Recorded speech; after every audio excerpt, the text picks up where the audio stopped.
How are you? Gosh, I hope you're coming in good. Hope you're coming in feeling positive about the reading. And if you're not, I hope the reading makes you feel better. All right, today we're going to be doing an Aquarius reading. So this can be your sun sign, your moon, your rising, which is your ascendant. It can also be your Venus, if this is in regards to your love life.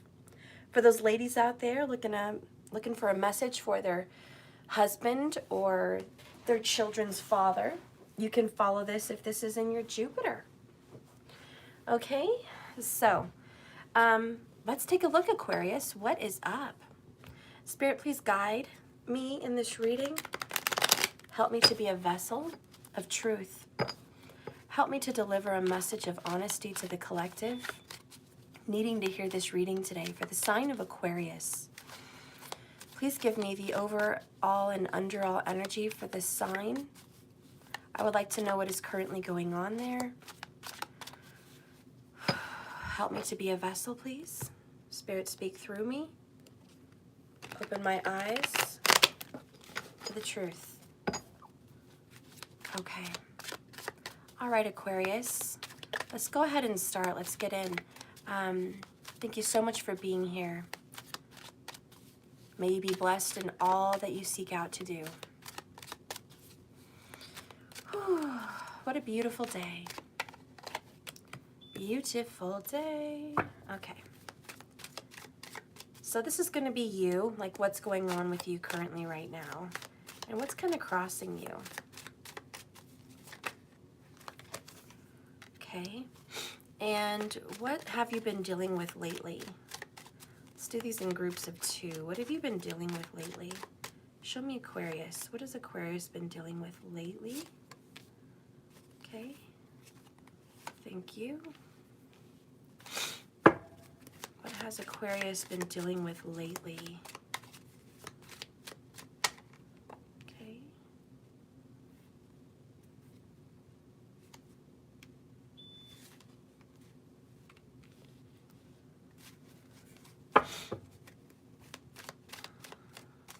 And what's going to be coming up for Aquarius, Spirit? What's going to be coming up? What's going to be coming up soon? Okay. What's going to be arriving? All right. What's going to be coming up soon? What's going to be arriving? Ooh. Okay.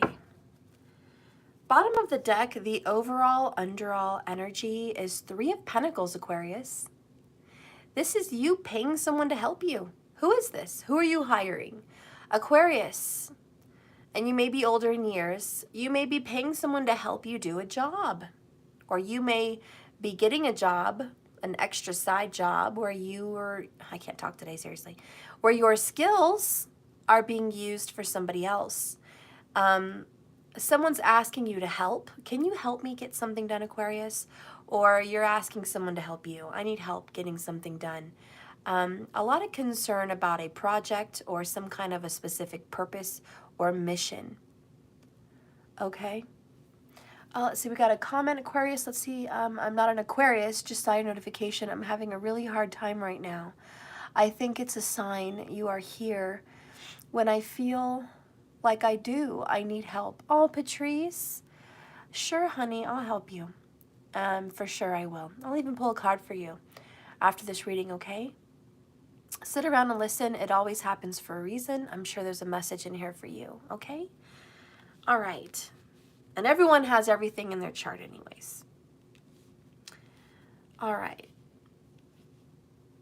I'm going to put this to the side. Let's go ahead and pick what Spirit sees overall, underall.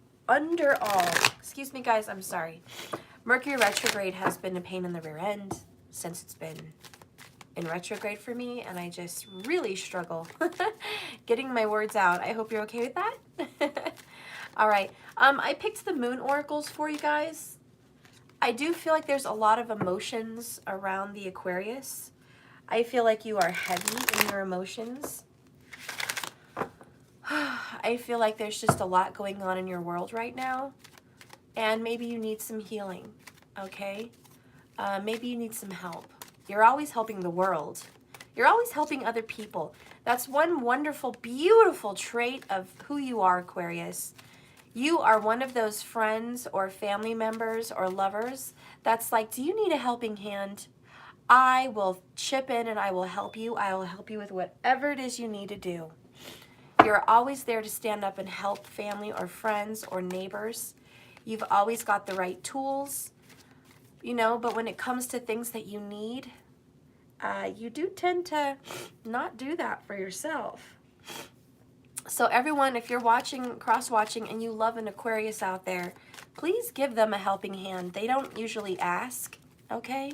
And you don't usually even notice that they need help because they take it on themselves. But man, they could sure use some help, okay?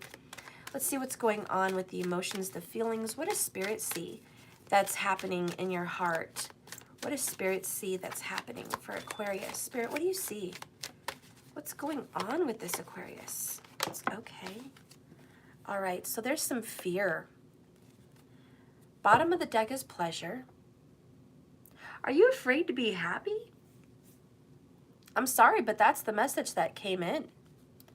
I am kind of afraid, subconsciously or emotionally, to really go after real happiness.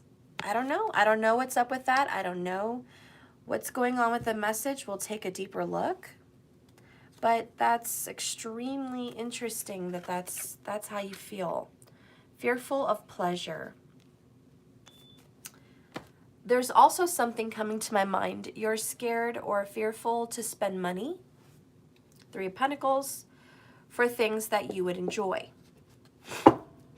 Maybe this is a vacation. Maybe it's a car. Maybe it's a deck.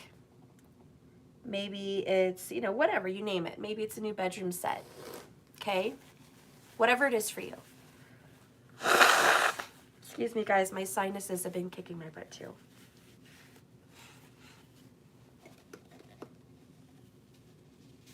So, very interesting that you're kind of fearful about spending money.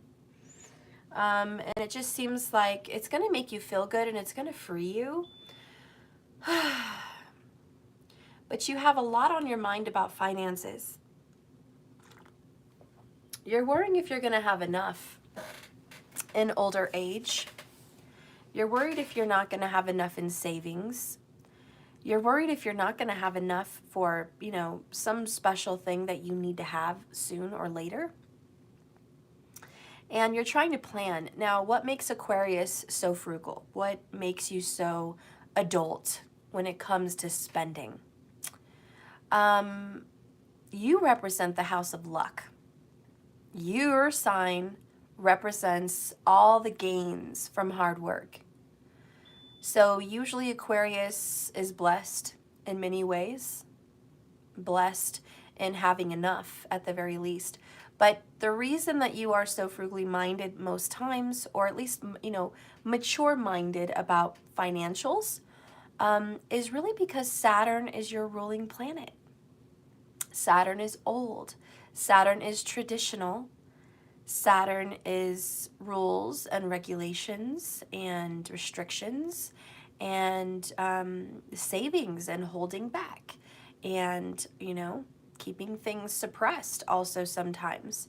It can also make you feel like your shadow side wants you to live in oppression in some way, like it's a penance. It's a penance to your parents. It's a penance to this world. It's a penance to all the blessings. It's like there has to be some great balance and, you know, there can't be great spending.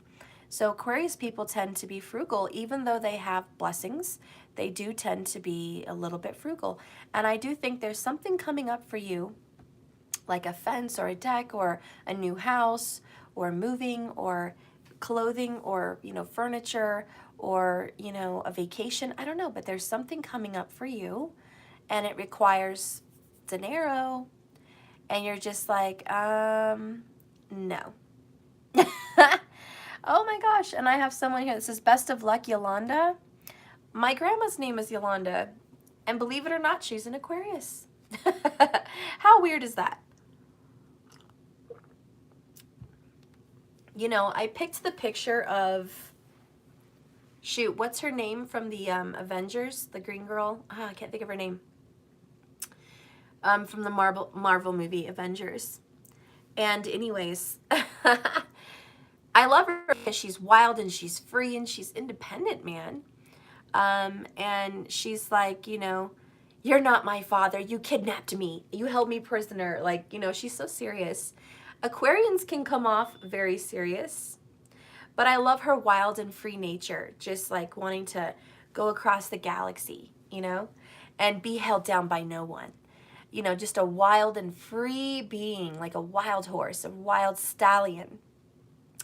And that's how Aquarians really are. They're like, I need to be free. I need to roam. I need to see places. I need to do things. I need to stretch my arms, stretch my legs.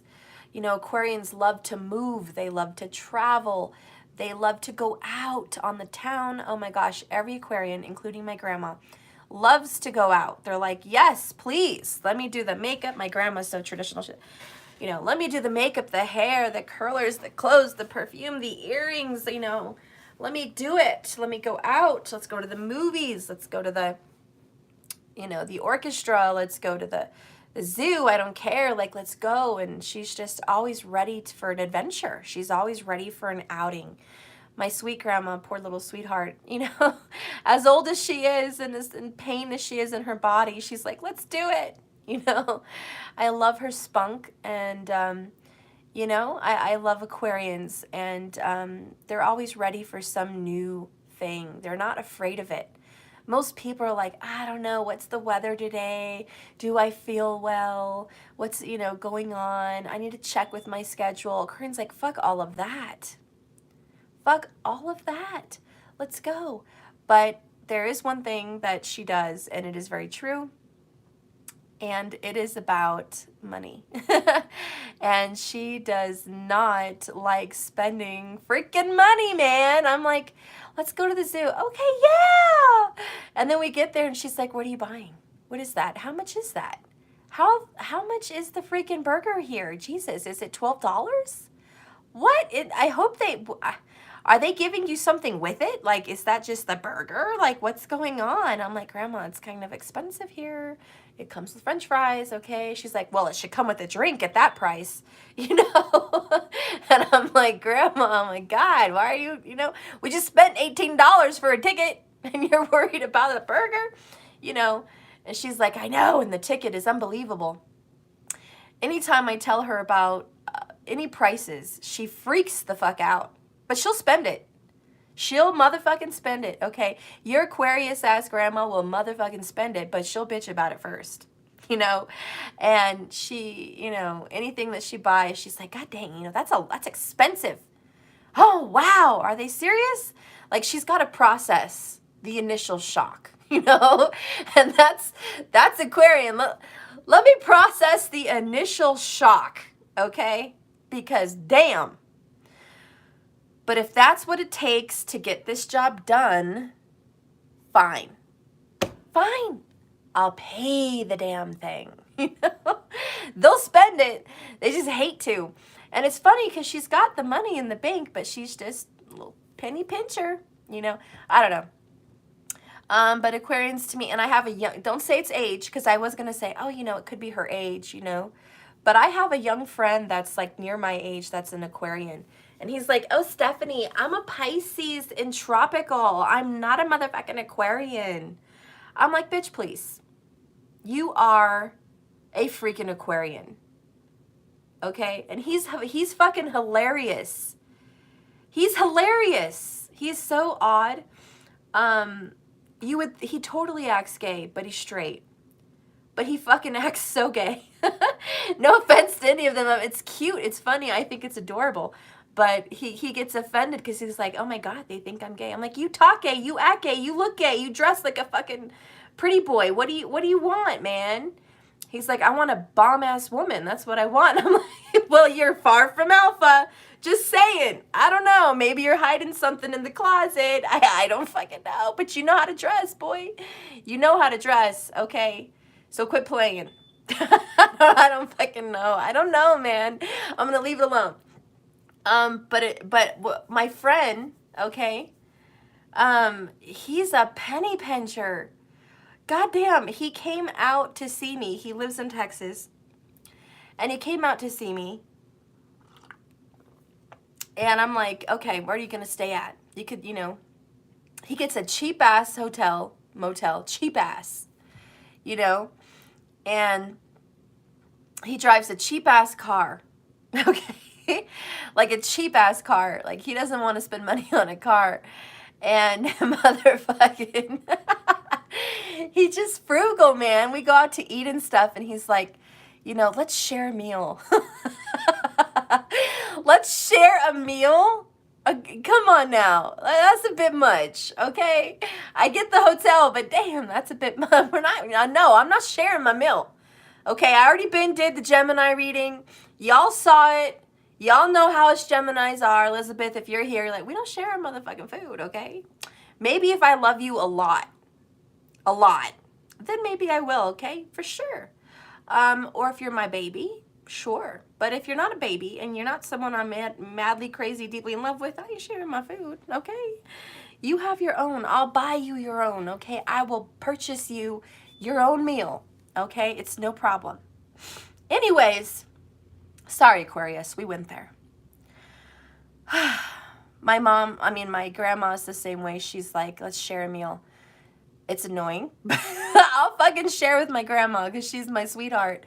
But my mother, believe it or not, she is a cusper. She's got like right on the line of Pisces and Aquarius. Total cusper. I'm talking Vedic, you know. And I'm like, Mom, you're literally an Aquarius. You're not a Pisces. And she's like, no, I've been a Pisces my whole life. I watched the horoscopes when I was 12, and I've always resonated with Pisces. I'm not switching. I'm not going over. I will not go over. I will not switch. I'm like, okay, Mom, all right, but damn, goddamn, you're an Aquarius. Here's the thing.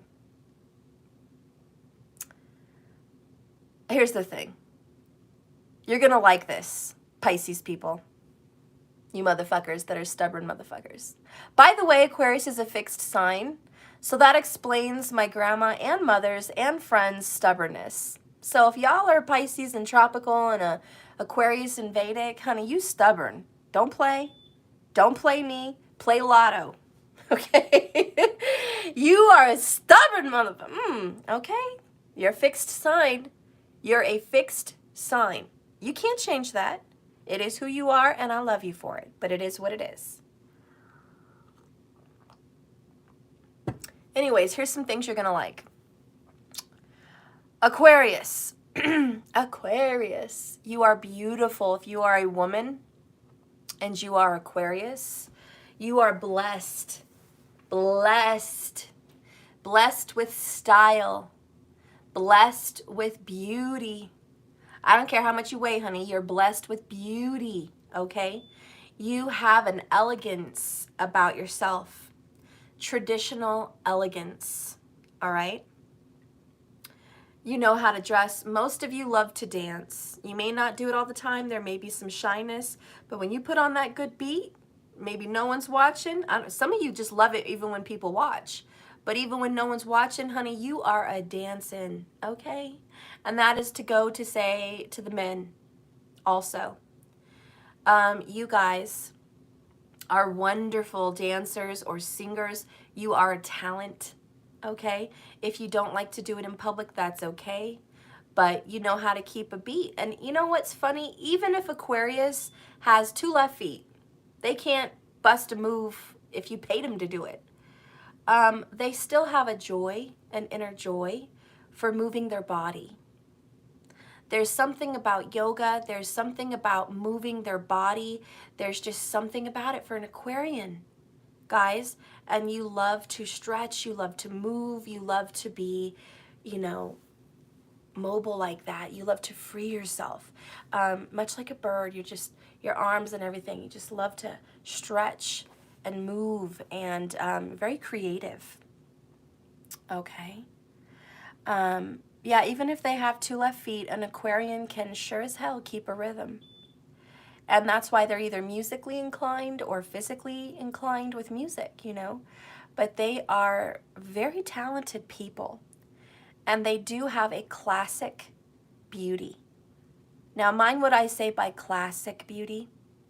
They have a classic, they're like an old Chevy, you know, or they're like a traditional Mustang, you know. They'll always be beautiful, no matter their age, all right?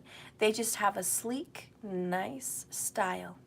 You know, the way they dress, the way they do their hair, the way they speak, the way they move, the way they conduct life. They just have a nice, smooth, attractive style about themselves. So most people will generally be attracted to the Aquarius because they are the star. They are the star of the show. They are the star in the tarot. They are the star of the show. But here's the funny thing, and you guys are going to love this one. Aquarians don't like all the spotlight. It's true. It's fucking true. They don't like the spotlight. I mean, around their own family and friends, they don't mind the spotlight. They're like, oh, you know, I'm the ham of the family. I like to talk. I like to be in the center of, you know, conversations with family and friends. They are connectors. They're connecting people. But in public with strangers, they feel very judged, and they do have a lot of fear. And this is because of Saturn. They have an innate karma with Saturn. And Saturn, by the way, the planet does represent the energy of fear, and dark things and karmic things and deaths and struggles and obstacles and, you know, frustrations, but also tradition, you know. But what's one thing about tradition? It scares you, doesn't it? Traditional Orthodox churches put fear in you. If you don't do the right thing, you're going to go to hell and burn, you know. That's Saturn. You better fucking get on your knees and pray, or you're going to burn, you know. That's Saturn. He wants to instill fear. So all the churches all over the world, doesn't matter what religion or, you know, sect of church, Saturn will always represent religions, okay? Because that is the shackles. That is the obstacle. That is the oppression. You can't do everything you want to do. You know, he's the rules, regulations, limits, boundaries, and limitations.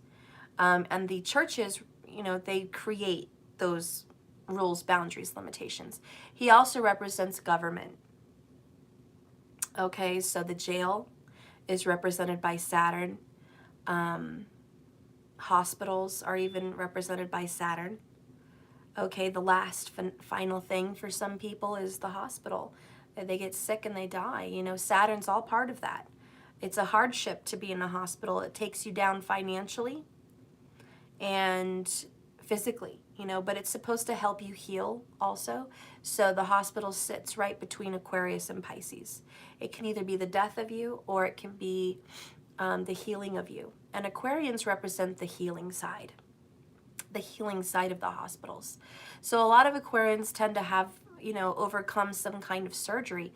And most every Aquarian I've ever met has undergone, I can't talk today, seriously, undergone the knife. Seriously, look around, ask the fellow Aquarians, or look at yourself. Have you gotten your tonsils removed?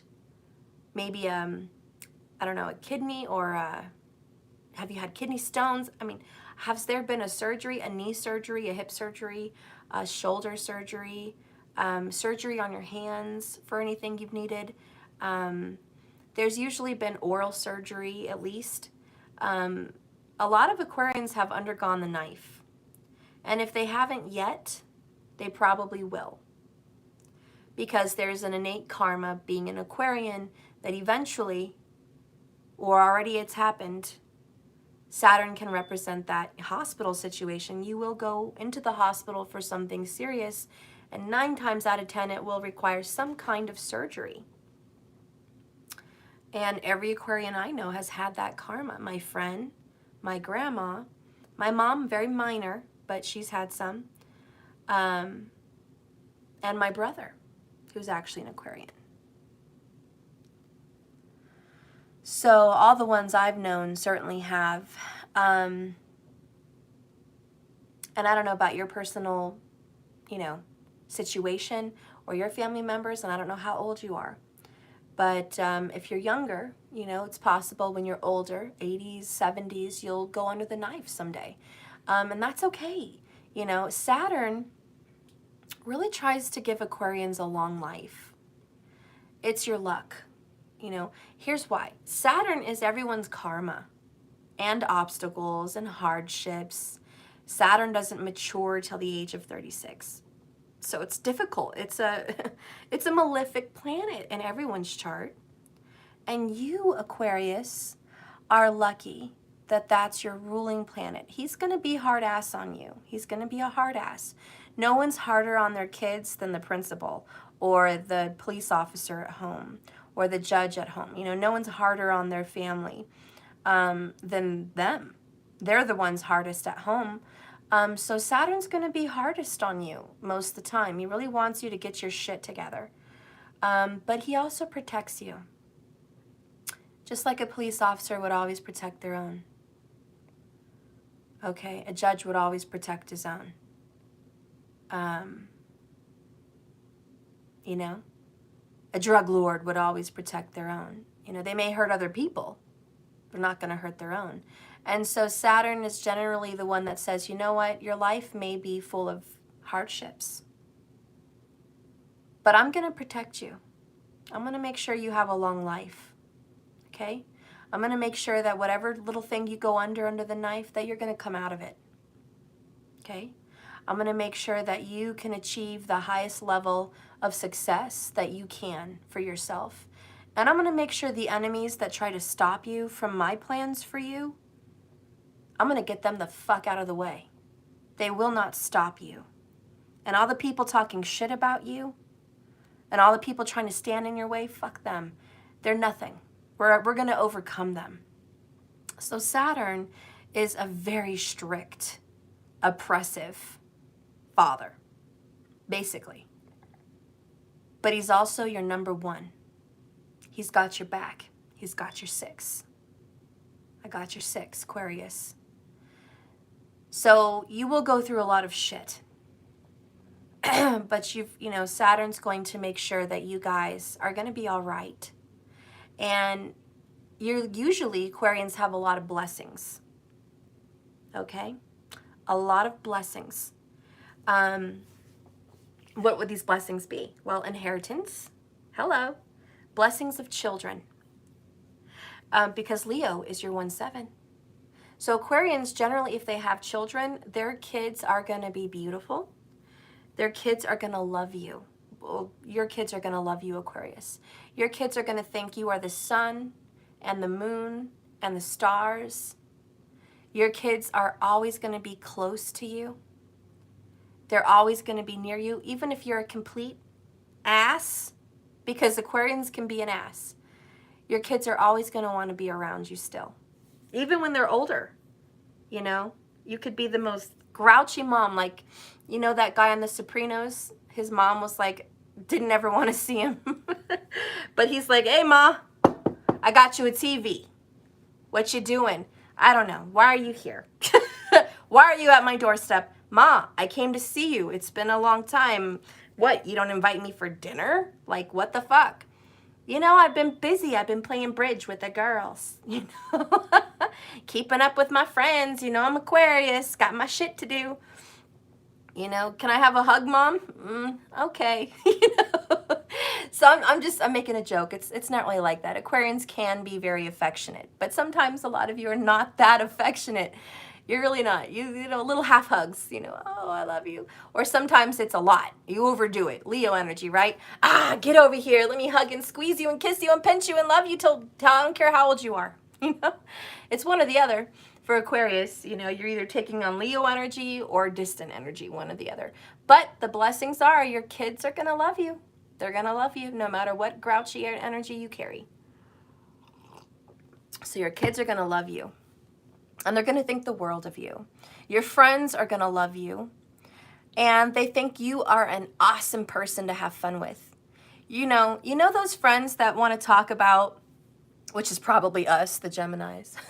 But you know those friends that want to talk about their relationships and their heartaches and their problems, and they want to fucking go down memory lane. Let's talk about that. Who is that? Okay. Gemini, Cancer, Virgo. Who else is under fucking Capricorn? Who else? Oh man, there are not too many, but there's a few. You know, it's funny. That's probably Leo will do it. Oh, I kill myself. But those friends want to go talk about all that shit. Relationships, right? Even Libra, they'll talk about that shit. But Aquarius is like, oh my God.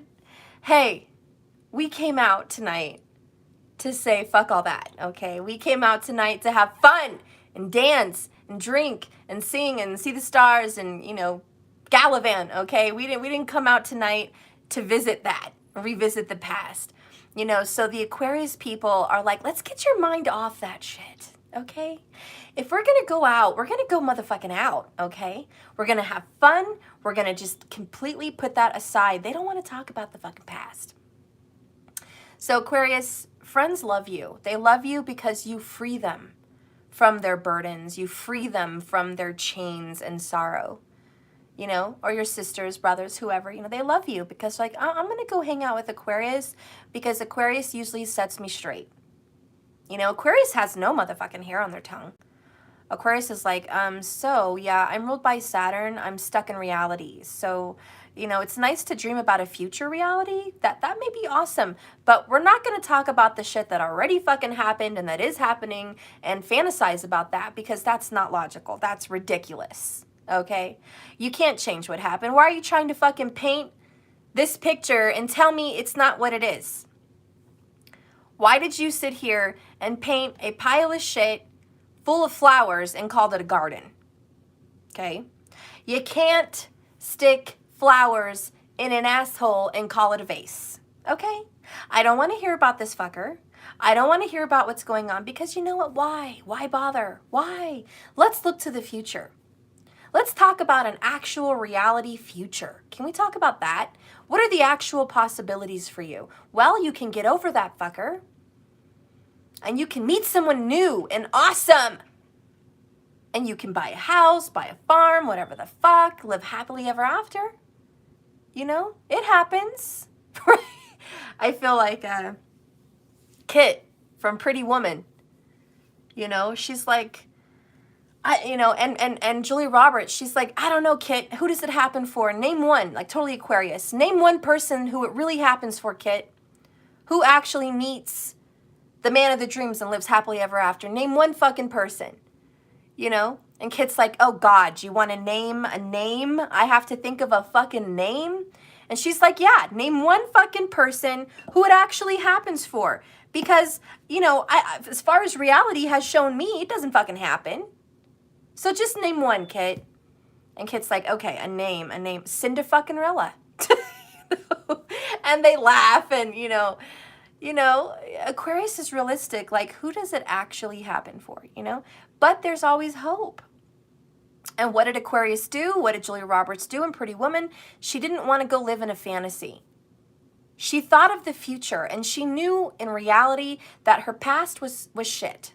She can't change that. And she knew the situation with her and Richard Gere, whatever his name was in the movie, it wasn't reality. And she knew, you know, I'm here, I'm paid to be here. Yeah, we have this thing going on between us, but realistically, are you really going to be here in my life? You know? And she told him, she's like, you know, he told her, he said, so I set you up with an apartment, you know, and, you know, I can come see you once a month or whatever. And she's like, really? That's it? That's the white horse and the castle and the fucking Cinderella. You're going to pass through town once in a while, throw some money on the bed, and that's it? That's my life? That's the dream? Because, you know, Aquarius is fucking serious. They're Saturn. Saturn's looking at that motherfucker like, that's it? That's the offer? Nah. I'll just do it better myself. You know what? I'm going to take the money I earned this week, and I'm going to go to college.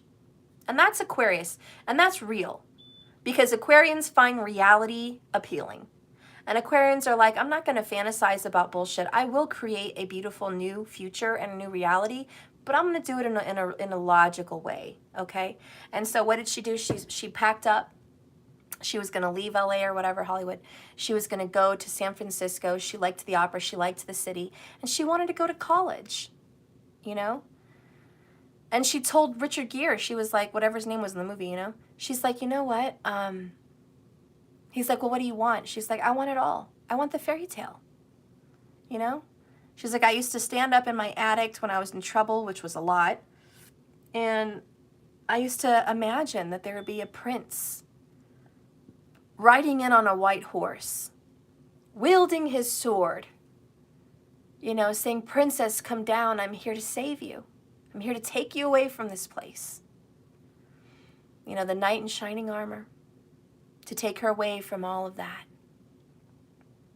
And they would ride off in the sunset and live happily ever after, together, as a couple. So she told him that, you know, and she's like, I want the fairy tale. I don't want you coming by every week or every month, you know, dropping by. I want the fairy tale. So you either give me the fairy tale that I want, or I'm going to go paint my own reality. Okay? And that's Aquarius. It's like, you know, they do have a fantasy approach in the future because they're always looking towards the future. They make excellent scientists. They make excellent dreamers. They make excellent engineers, excellent managers. Hello, Aquarius, Saturn, manager, fuck yeah. They're excellent at owning a business. Fuck yes, they are. They're very good at managing money. Oh, God. Oh, God, even more so than a Capricorn. And that's saying a lot. I have very high expectations for Capricorns managing money. Very high expectations. But they fall short when it comes to Aquarius.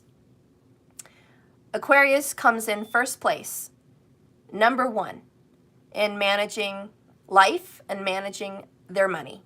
Number one, they know how to take care of shit, okay? Aquarius is number one. They come in first place, period. End of story. So excellent managers, excellent, you know, being resourceful, making the most of little is an Aquarius, making the most of little. Aquarians can beautify a home that has nothing in it. Aquarians can beautify themselves with not much to work with. You know, Aquarians are great designers. They can even make great fashion designers, okay? And great explorers. Aquarians would make excellent explorers, taking on new horizons, okay? The new frontier, you know, the frontier in space or the frontier in the ocean or the frontier in the jungle. Aquarians would make very good at that. You know, they take major problems on and they tackle it. So they have a luck about them. They do. If you have a major problem, you know, Aquarian's your best friend. They're going to help you solve it. If you need to come up with a certain amount of money, Aquarius is going to make it happen. Somehow, it's like magic. Anyways, done talking here about Aquarians. This is a lot. It's been 38 minutes. I'm so fucking sorry. So, who are you hiring? Let's get into the business. Or firing, for that matter. Firing and rehiring. I don't know. I'm just saying. What are you dealing with right now is an Ace of Pentacles in reverse. The Knight of Pentacles comes out as what's crossing you, which is an earth sign.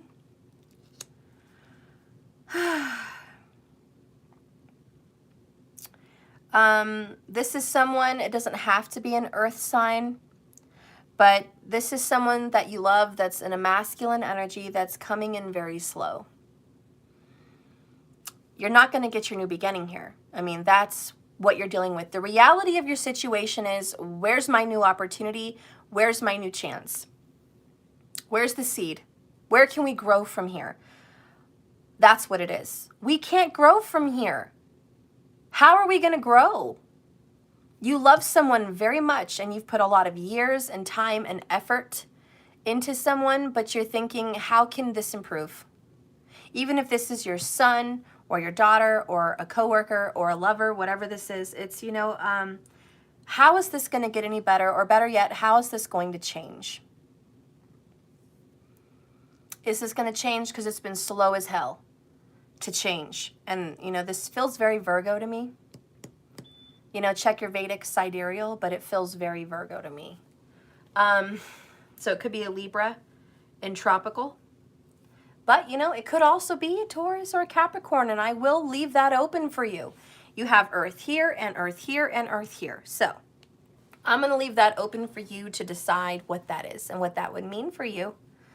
But you're definitely, if it is love, you don't see this relationship moving forward anytime soon. I'm not saying that it won't move forward at all, but I'm saying I think you know that it's taking a long time, and it may even be a longer time still before anything really changes. You might be willing to work on it with love. Okay? So you're like, I'm willing to work on this. I'm willing to grow this. I'm, you know, willing to. But is there a third party involved? These are 3 people. Just saying. If it's love, it could be.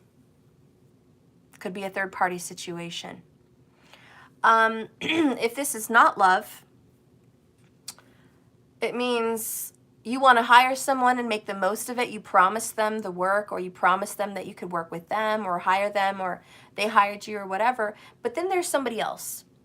There's somebody else around that you want to kind of give the job to as well. You can't have the best of both worlds there. If you're trying to hire someone, you got to pick them. If you've already asked them, you got to stick to it. You know?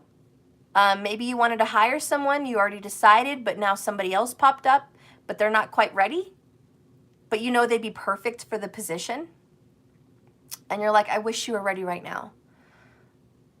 I really think you're better for the position than anybody else, but I'm going to have to hire someone. And I can't just fire them like that for no reason. So, you know, once the position is filled, I just want you to know.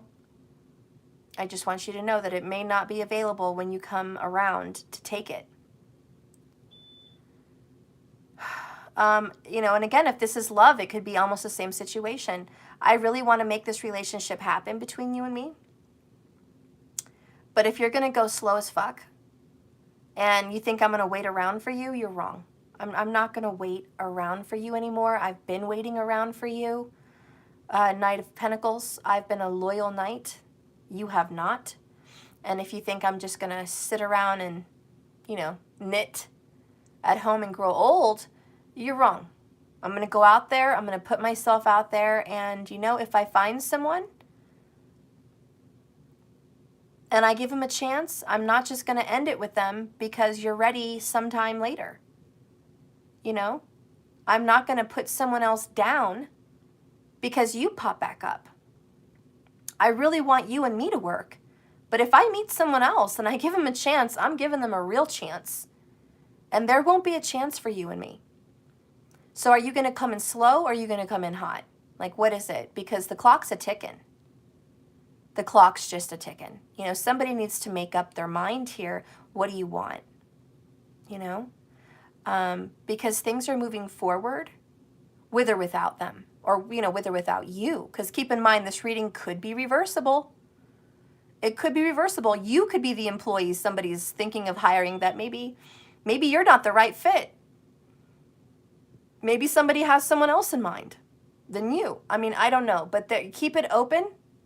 Reverse the message if needed. But this is what's kind of coming through. What's going to happen? Okay, let's see what's been on your mind about all of this.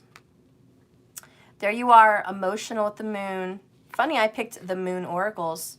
Definitely in your emotions, Cancer vibes. These are both Cancer vibes.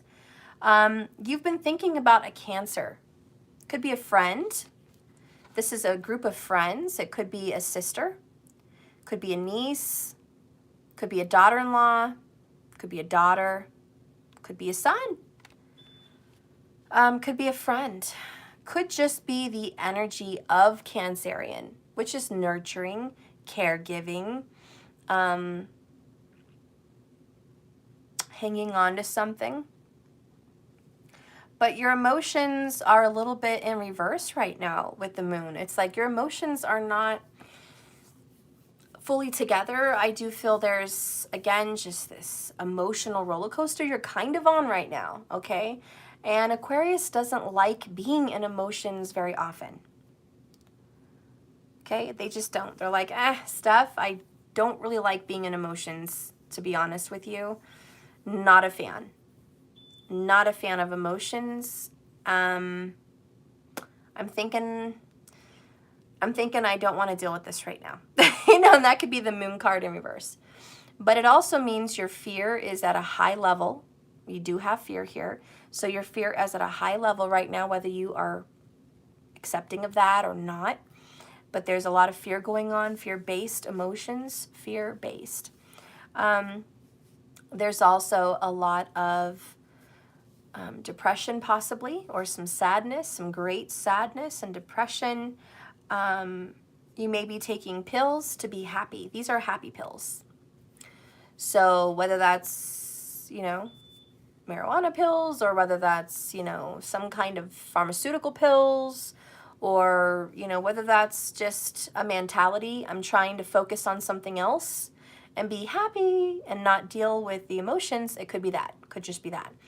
But, you know, this is, I think I just want to take my happy pill, whatever that is, and not deal. Your emotions keep coming to the surface, though, whether you would like to or not. It just keeps popping up, you know? It's like a wart. I'm sorry I have to use a wart right now, but you remove a wart, and then it pops back up again. And you're like, motherfucker, I just got rid of you. I just got rid of you, wart. What's your problem? You know? God, now I got to deal with you again, you know, and you got to go through the whole shit again. And you're like, okay, I got to take care of the wart. Got to take care of the wart. And then it pops up again. And you're like, oh, God dang. You know, I guess maybe I should go to a doctor. You know, I've been avoiding to go to the doctor, but maybe I should go freaking pay the money I don't want to spend to see a dermatologist that I don't want to see, to get this stupid wart that I hate and I don't want done once and for all, you know? Because, you know, it keeps coming back no matter what, and I don't have the right meds for this. I'm going to have to seek some kind of assistance here. And maybe, yeah, maybe life is a wart. Oh, man, your emotions are a wart, man. You Aquarians are like, this fucking pesky-ass emotions, pesky-ass wart. Every time I deal with you, there you are, fucker, showing up again. You know, just stay repressed, okay? No one wants to deal with you, you know? There is someone that I think has a lot of Aquarius in their nature. That's a reader. And her name is Miriam Kramer. You know, she's got some Leo in her, some Aquarius in her chart somewhere. Vedic. She only follows tropical astrology. Only tropical. So she refuses to go Vedic. For whatever reason, each their own. But I know that woman's got Aquarius. She has a salty taste in her mouth for water signs, and especially Cancers. If you ever catch her reading, she hates the Page of Cups. Hates that fucker. Even if it's in the upright, she's like, I think this person is a snotty little brat. You know, a whiny, snotty little brat. I'm like, why would you? What is your beef, man? What is your beef? She's my favorite. I can't live without Miriam. But I'm a Cancer in tropical. And maybe I am annoying to an Aquarian. Maybe I'm annoying. I had an emotional ass crybaby reading yesterday, and I don't know what the fuck came over me. You know, Cancer bullshit in my tropical. Like, seriously, what the fuck is wrong with me? But whatever, you know? So Aquarians are super annoyed by emotions and people that move and act and are emotional. They're like, what is your fucking problem? Why are you just being emotional? Oh my God, why are you making your decisions on your emotions? Jesus. You know, you should see Miriam with her fucking Queen of Cups. She's like, oh, it's in reverse? Oh, you're an emotionally, you know, driven, out of control, out of emotions, full. You are a mess. You are nothing but a mess. Like, you're just the worst, and you're grouchy, and you're needy, and you're clingy, and you're just, stay away from this fucker, you know? That's kind of how she paints it. But whenever it comes to an air sign, it's like, they can do no wrong. When it comes to earth signs, she gives them all the glory. Like, they might as well be the Empress 24/7 upright. Like, all the earth signs are glorious, period. I love the earth signs. We're going to do Virgo, and it's going to be fucking awesome. And we're going to do Capricorn, and it's going to be amazing. And we're going to do Cancer, and it's going to be shit. You know? Sorry, Cancer, quit whining in a corner. You know? So Aquarians tend to be kind of the bully. They're not very sensitive. I'm sorry, and I hate to put you in that category. And my own mother and brother and grandma can be a little bit of a bully. So I'm not trying to put you out there like that, you know, make you feel vulnerable. But they even have a tendency to be insensitive. And they do not do it on purpose. They are oblivious. My grandma can be rude and be oblivious. And she's by then already offended my mom and my brothers and my fucking neighbors. You know, my grandma's like, what's wrong with everyone? Everything's great. And I'm like, you offended everyone. Why? What did I say? You know, well, you pointed out their flaws. Okay, they didn't like that. And you spoke about shit you're not supposed to speak about because people are sensitive. Oh, so I stated facts in their fucking face. And they didn't like it. Yeah? That's not allowed in society. You have to watch what you say. People are snowflakes. They melt when you tell them the truth. And Aquarius is like King of Swords, right? Fuck that. They need to grow a thicker skin. Get over it, crybaby. Get over it. I stated a fact. It's a fact. Quit whining. You know, I'm sorry. Here, let me coddle you there. Okay. Shh. Okay, get off. You're done. Let's go. You know, it's hilarious. And I think of that guy, Dumb and Dumber, the blonde-haired guy, when Lloyd was crying because, I don't know, there was some emotional part in the movie Dumb and Dumber, and Lloyd was like, oh, I hate my life. You know, and his friend's like, come here, come here. Bring it in, give me a hug. Come on, let it out. All right, let it out. Just good cry, let it out. You know, and he's like, oh. And then he's like, okay, good. We're done, let's go. You know, that's Aquarius, like, let it out, but move on. You know, we had a cry for like 10 seconds. That's good enough. You know, because Aquarians don't want to deal with this shit. And they are annoyed by Cancers, especially the ultra-sensitive emotional sign. But they're also easily triggered and annoyed by Scorpios or by Pisces, believe it or not, which is very close to them. They get triggered. And what's funny is this. When Jupiter, or any planet, I'll just say any planet, is in the sign of Aquarius, you name the planet, when it's in the sign of Aquarius, it pretends and it acts like it's in Cancer. Vedic astrology, look it up, that's the truth. That's what it is. Any planet in the sign of Aquarius acts, not is, but acts like it's in the sign of Cancer. It behaves like it's in the sign of Cancer. Because Aquarius is the water bearer. It bears water on, bears emotions onto a situation. So Aquarius, as much as you want to deny the Cancerian traits that you do carry, because you think it's stupid, you have them. And when an Aquarius breaks down emotionally, they are the biggest baby you'll ever meet. More than a Cancer. They're like Lloyd. in Dumb and Dumber. Oh! Like when an Aquarius really lets out their tears, it's a fucking river. Cry me a river, no, no. Cry me a river, dun, dun. Okay, sorry, I can't sing. But cry me a river, man. Because Aquarians do. They cry a motherfucking river. Okay? They are a big fat baby. But it only happens when you release the dam, the clog, and the block.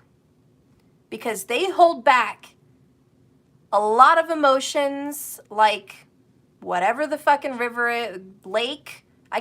Mercury's fucking with me. I'm sorry, I can't think of names. But the lake that's behind the Hoover Dam, you guys fucking name it. Why can't they just call it Hoover? I don't know what's going on with Hoover Dam. I don't live there. But all I know is there's a lot of fucking water back there, okay? That's all the fuck I know. I don't know anything else, everybody. Quit expecting me to know everything. I don't know, man. I don't know, okay? But the water behind the Hoover Dam is motherfucking Aquarius. And, you know, that motherfucking Hoover Dam's been holding up for a long time. Like, I don't know how long, but a long time, okay? And if that motherfucker breaks, people are going to be sorry. It's going to destroy a lot of shit. And I'm just saying, Aquarius, if you snap, if you break, if the dam is released and the waters are a-flowing, woo! No one wants to be in the way of Aquarius at the release of their emotions. And I think even Aquarius knows that. Even Aquarius is like, please, don't push me. Don't force me to release my emotions. Don't bring up emotional shit, please, okay? Don't take it there, because when I go there, y'all will be sorry. And I will be an emotional fuck mess, fuckery, fuckville, if you do that. So let's just have good times. Good times. Good times. I don't want to deal with this shit, okay? It took me so long to overcome all of this. It took forever for me to overcome the pain of the past. Do not bring it up, please. I'm asking you. I'm begging you. Please. Please don't bring up the past. You want to get started? Yeah, also I didn't sleep well. Not at all, apparently. Don't think I don't know. And shame on you. I'm taking the remote and all the stuff. Tonight, I'm taking everything electronic. That wasn't the problem. I don't care. Your mind was on too many things, and that's your bad, not mine. Wasn't. What? Throat. Oh, your throat? What do you think? Oh, so you're sick, and that's why? Sick people sleep. And what do you think I tried to do? Trying is failing. Right. It's called melatonin. As if I didn't take that 3 times in a row. Then it would have worked if you would have had your shit off. Okay. Sorry, so I said words. I'm in a mood. If I took 4 I'm sorry, guys. Give me a moment. Give me a mom moment with my 16-year-old here. And? If I took 4 melatonins 3 times and still didn't go to bed. You know why? Because the TV was on? Or the stitch, the switch, whatever, the game? They were both off. No. Don't lie to me. I'm a Sagittarius. Do you really think that you can pull that number on me? First off, I already know it was on because you're a 16-year-old boy. I don't know. You were not sitting in your room staring at the popcorn ceiling, okay? That doesn't happen. And if you did, you would have been bored and you would have slept. You know what else would have helped you sleep? Reading a book. I got a Bible right there. Tonight you can read it and you can pass out. Again, what do you think I was reading? No, you weren't reading anything but the, freaking video games. So I wasn't reading one of the alien books that you got me. Okay, sure. You would have passed out. Don't lie. Just go. Just go and do what you need to do. Right. There will be no sleep today. My tools. There will be no sleep. My tools will be right here waiting for you to put in everything that I need to go in through the window. Okay. All right? Okay. Good night. Good night. Well, not good night, but you know what I mean. Bye. Bye. Shame on you. Always shame on me. You're going to suffer all day. You do know that. Okay. And no, And then you know who has to suffer with that? Me. And you know why I have to suffer? Just ask me why I have to suffer. Why am I going to suffer from this? Boy. How do I pay for this? What is my grief from your decision? Here we go. What is again. it? Just name it. Tell me right now. Uh, Tell me right now, what is my suffering from this? you tell me. Well, it's my job to keep you up now with a grouch. It's my job to deal with a grouch for the rest of the day, whining like a ninny because you want to pass out and take a nap every 5 seconds. And then I have to get the water squirter. And then I have to, fight with you. And then you're going to be like, Mom, I know. And I'm like, why are you being such a grouch? I'm not. Yes, you are. Maybe I'm using a water bottle over No, and over. I'm going to say, yelling at I'm going to someone be over on the and room. Daniel, what are you doing? Nothing. What do you want? Especially the constant knocking. Yeah, the constant knocking to keep you awake. And why do you think everyone's such You're going to go on a run today. You're going to go on a jog. You're going to work your butt off. You're going to be in the sun. You're going to do something. You're going to do something because you're not sleeping. How about the pool? That's fine. But you're going to be out. You ain't going to be in this house. There will be no comfortable relaxation. I will be very comfortable. You can relax in the pool. Yeah, you can go relax in the pool. That's what you can do. I will. Okay. On the battlefield. And shame on you. And I'm very irritated. And I love you still. But that's that. Go. All right. Well. Lie to me again. And I'm going to make you eat soap. What? Yeah, I'm going to bring it back old school. Go on. You are a very, very, very... You know what? I'm not going to say it because that's just how bad you are. Oh.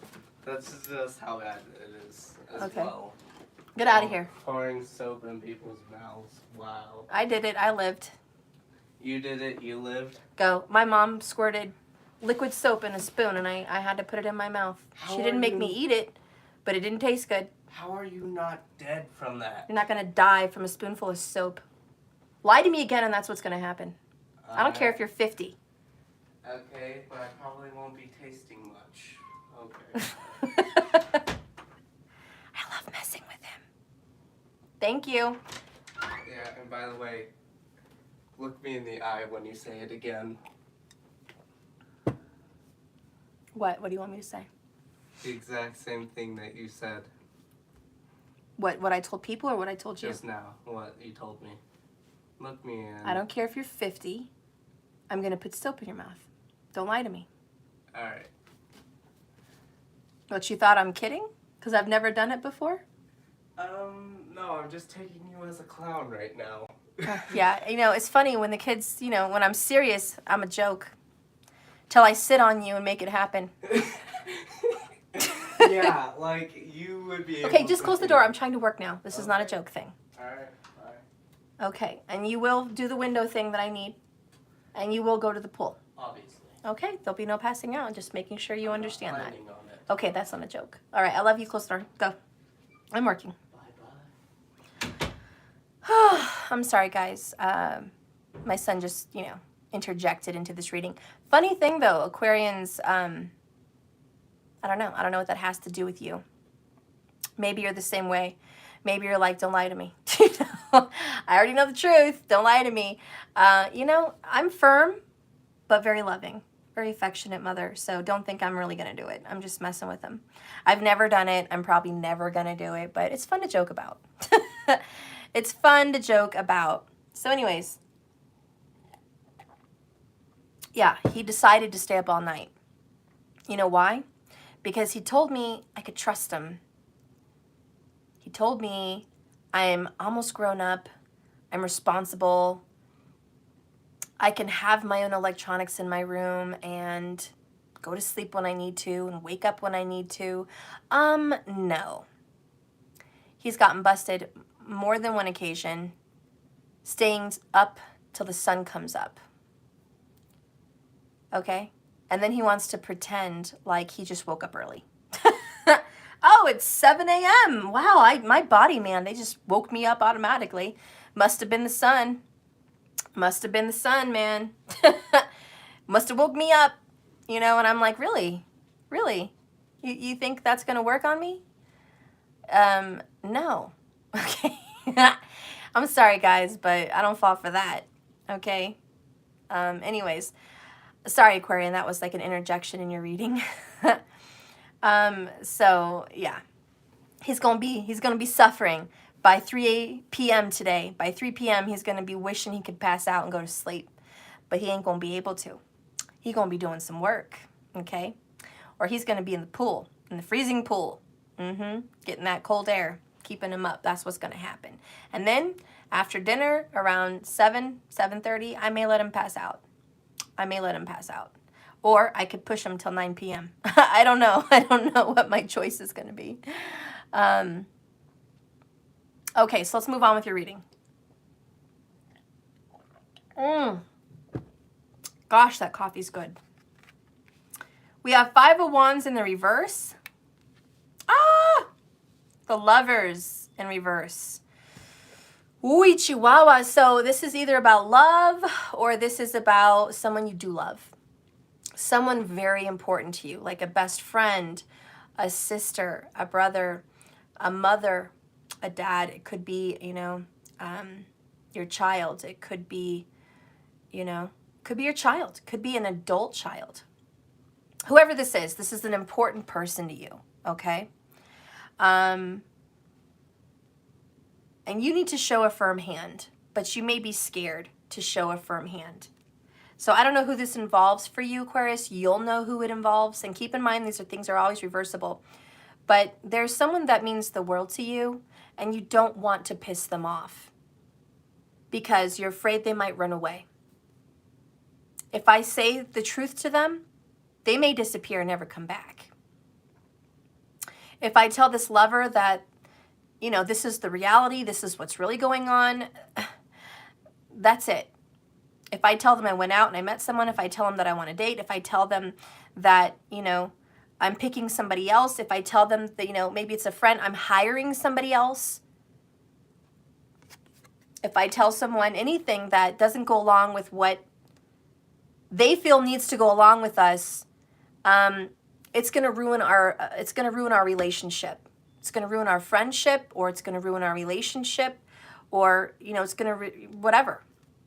But you don't want to fight, and you are avoiding your emotions about this, and you feel like you can't breathe, and you feel like you're drowning.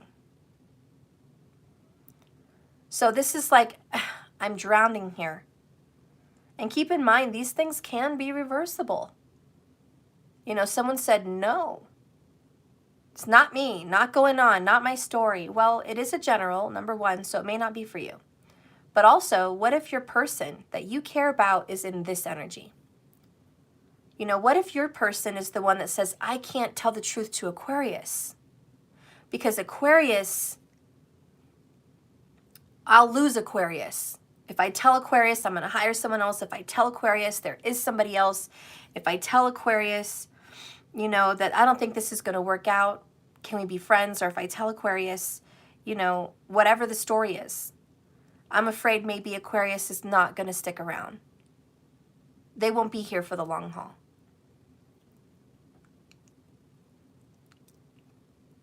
So keep in mind, some of these stories are completely reversible. And some of these stories are right on target for you. Let's think of my family here that, what would fit for the Aquariuses in my life? Okay. My grandma, she actually is thinking of getting her roof done. Her son does roofs, but they have an estranged or problematic relationship. He's not a very good worker either, and he's a procrastinator. She's asked him for like 10 years to get this done, and it never happens. Now she's actually thinking about using somebody else, and she feels guilt. Guilt because that's her boy, the Lover's card. That's her son. And she doesn't want to hurt him. She doesn't want to make him feel bad. She doesn't want to make him lose an opportunity. Ace of Pentacles in reverse. But she also knows that he's a procrastinator, Knight of Pentacles. And it may not get done when she needs it to get done. So she needs to hire someone else. But she's in limbo, and she's torn between two feelings, two worlds here. Logic, common sense, or feelings. And she's stuck right now, currently, in her feelings. And when I push her, and I'm the Cancer, when I push her to hire someone, when I push her to meet other people, the emotions fled back. And she's just like, I can't deal with this. Even though I know it'd make me happy, I can't deal with this. You know, so that's her. That's a situation that would make sense in this. Let's see, what would be in tune with my brother? I'm really not in his life like that to know what's really going on with him. The only thing that would come to my mind is that,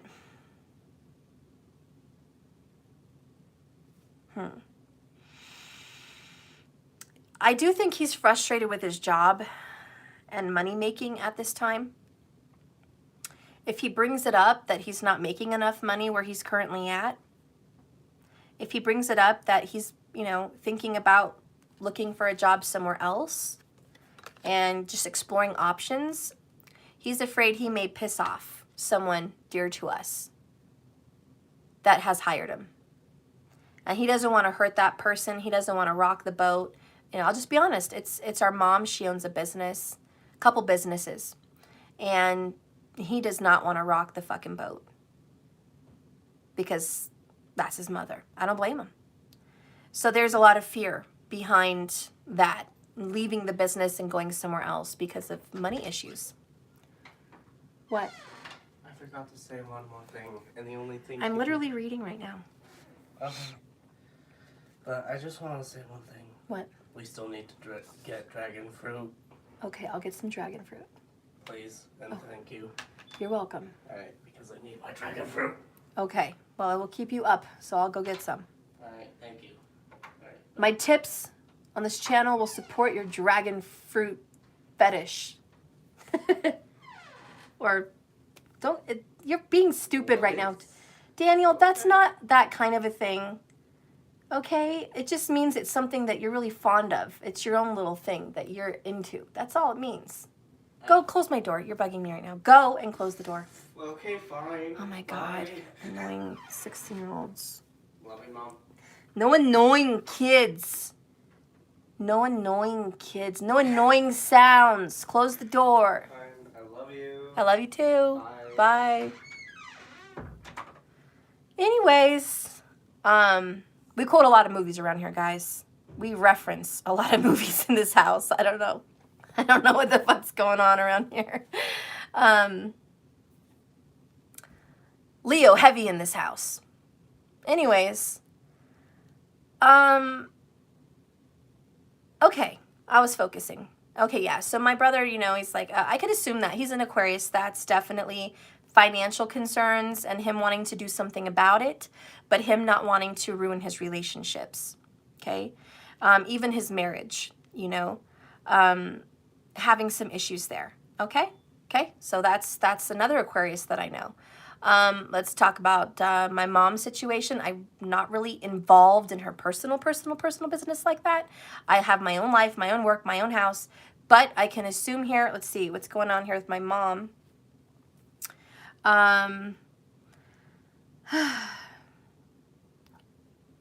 This is kids. This is us. This is all of us.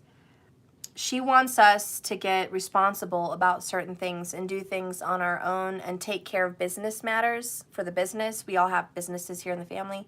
She currently right now needs us to do a few things that need to be in order. And we haven't done them because of COVID and because of other dramas. We've been procrastinating, okay? And that's the Knight of Pentacles. So I can see how my mom is just like, okay, all you kids need to get on the ball. I cannot keep you all afloat. I need you guys to work together. I need you guys to, you know, maybe she's thinking of retiring. She's thinking of putting all this stuff aside, and she wants us to get our affairs in order, to get things in order, which is really hard for us. But we're not talking about it. She wants to keep it upbeat. She wants everyone to get along, but the pressure is there. And she may be avoiding the conversation, okay? Because between all of us, emotions could be flying. Her emotions are really flying all the time. And it could just stir the pot for everybody. So I could see how she's like, I don't want to bring up stuff. I don't want to bring up stuff, but we have things we need to talk about. And it's about this Ace of Pentacles and the Knight of Pentacles. It's about financials and it's about responsibilities. And you need to address it. Like, we need to address it, but the procrastination is definitely here because of the love for us all. So there's some frustration there for that Aquarius that I know.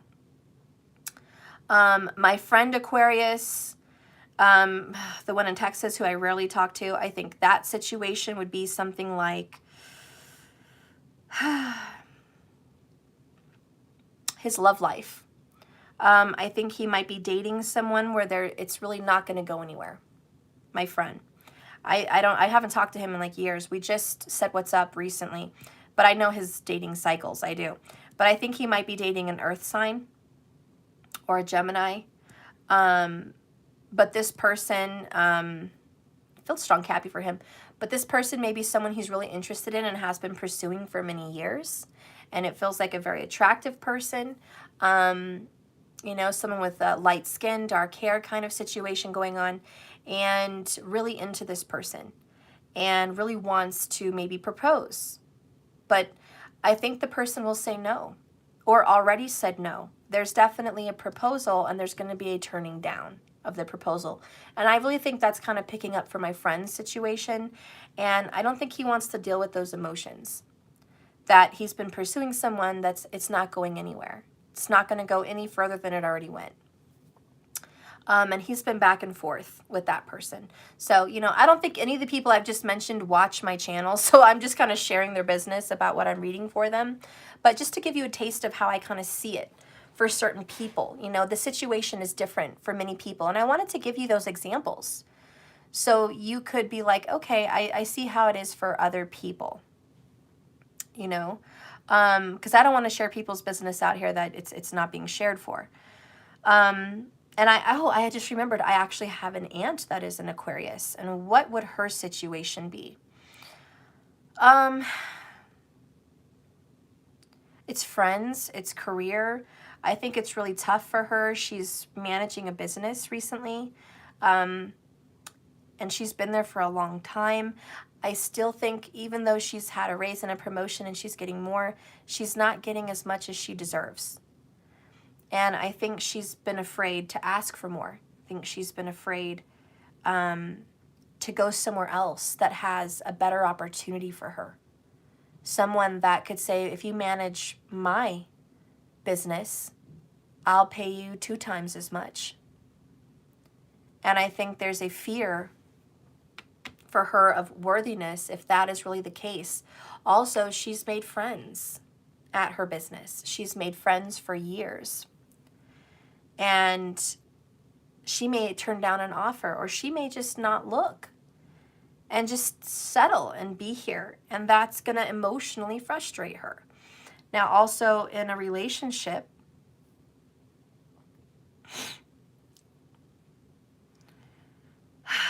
it's frustrated and stagnant with someone. And she really wants it to go somewhere, and she feels deeply attached. Okay? And there's a kinship there. There's a soulmate vibe. There's a friendship and a soulmate vibe. And, you know, there needs to be some healing with the moon card in reverse in that relationship. But that person is not ready. That person is not wanting the relationship. That person is fighting their own feelings. That person is at war with themselves. That person has a lot going on. And the relationship may not progress as she would like right now. What that relationship needs is a counselor, a psychologist, or a Reiki healer, or, you know, some kind of deep emotional healing, maybe even spiritual healing. A group, we see 3-3, that's Empress Vibes 100, and it's about mother issues, parental issues, you know. There is some mother issues here for her, you know. The moon is mother, the 3 of Cups is mother, okay, and the 3 in general is Empress, so mother. So there's a mother issue there surrounding all of this, and there's just a deep healing that's a little bit too much for her to take on right now. She's got a lot going on, and she's scared about him, and she's scared about her situation, and there's just a stuckness. What do I do? Where do I go? How am I going to do this? And that's the confusion of the moon for her in reverse. What do I do? So I'm going to get some answers. But I just channeled, pretty much all the family members that I know in the sign of Aquarius. And maybe any of the situations that I mentioned touch you in some way. They resonate with you in some way, okay? Because there's all different situations, sons, kids, relationships, work, there's all kinds of different things. So you know what I mean? This particular set of issues can be applied to many different situations. And I used those as examples to show you that this can be put in different situations. So you don't feel like Steph's just reading a love reading, because I'm not. It has a lot to do with all different kinds of things. So anyways, we're going to keep going. But this is what you're dealing with, Aquarius. This is why you're having a struggle. And you do have pleasure coming your way, but there is kind of an avoidance. The number 18 is really strong. 18 is the moon. 18 is pleasure. This is going to be the energy of the number 9, which is endings. And there is fear-based endings. Okay? And keep in mind, some of these readings are reversible. So it may not be you in the seat, in the position mentioned. You may not be in the throne of this reading. It may be the person that you're dealing with, Aquarius. And that goes to my family as well. If it's not your situation, maybe it's the other person the other way around, Keep it open. Let's see what's coming up here in the future. Like, what are some situations that is going to be happening for you?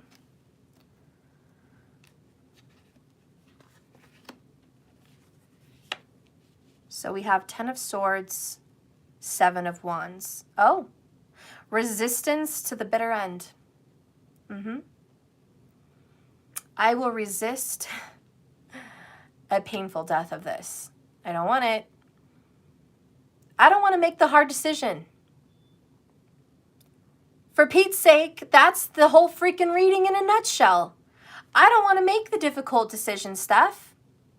I know I'm supposed to be a King of Swords, but I don't want to make the hard call. I don't want to make the hard call. I don't want to be the judge. I don't want to be the juror and the executioner. I don't want that position. I would much rather somebody else do it.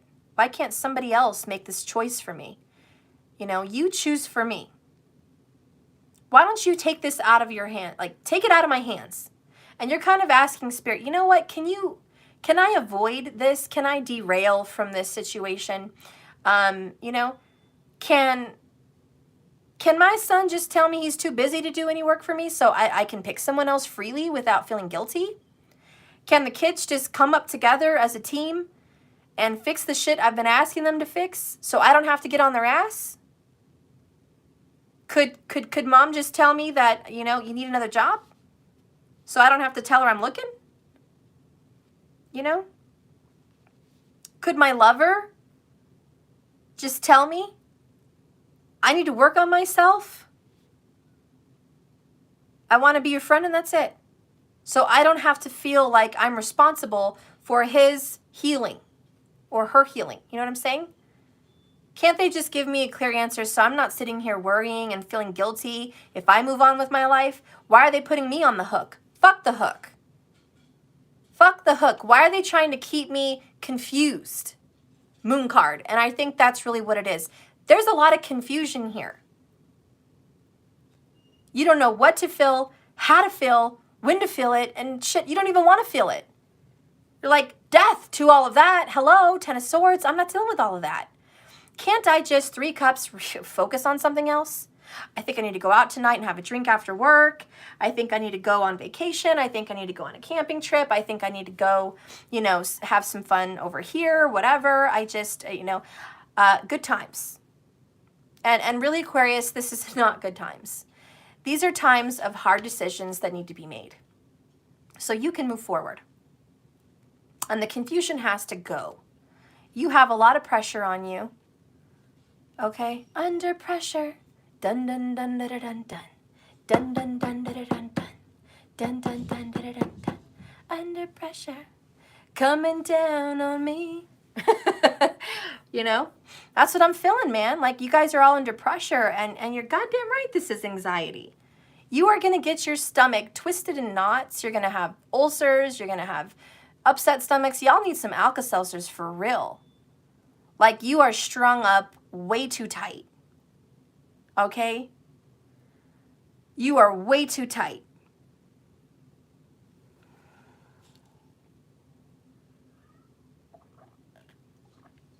I don't know what's going on here. Are you gassy? I'm sorry, this my spirit guides made a joke. They show me visions and a joke, you know. Some kind of reference about they're fucking wound up so tight, their butt's so tight that, you know, if they sit, they're gonna fart. You know what I mean? Like, they're gonna let it out. They have to stand up and clench their butt cheeks together because the fart's gonna bust out. Like, I'm sorry, but that's the joke that just came to me, and I'm like, I'm thinking to myself, Aquarius, are you gassy? Are you a gas? Are you guys a gas? Aquarius makes very good comedians. You know, maybe you guys are a gas. Maybe you guys are funny. Okay, you guys are obviously hilarious. You know. But you cannot be wound up so tight that you can't even sit. You know what I'm saying? Let some of this out, man. Go somewhere. Like, let some of this out. Okay? But besides that, y'all some gassy motherfuckers over there, aren't you? Y'all are gassy. Look at that. Asadusman. I had be farting for the last several hours. At least you admit it. Y'all are probably watching my video like, boom. Y'all are watching my video and letting it rip in private quarters. Like, y'all be letting it rip. People are farting watching my video. What? Yeah, I know it because Spirit told me. They be letting it rip. They be watching my video like, boom, or like, you know, just nasty. Okay.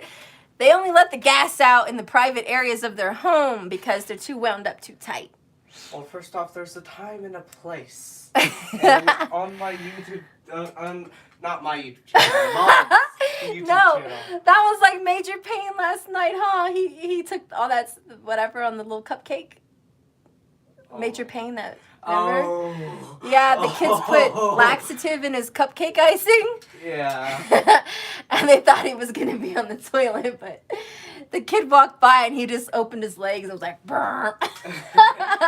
And the kid passed out. He knew exactly what they did. He was like, oh my God, this is a Aquarius, weird feeling. Y'all are really farting though, for real, because, or maybe your person's farting a lot, but maybe you're lactose intolerant.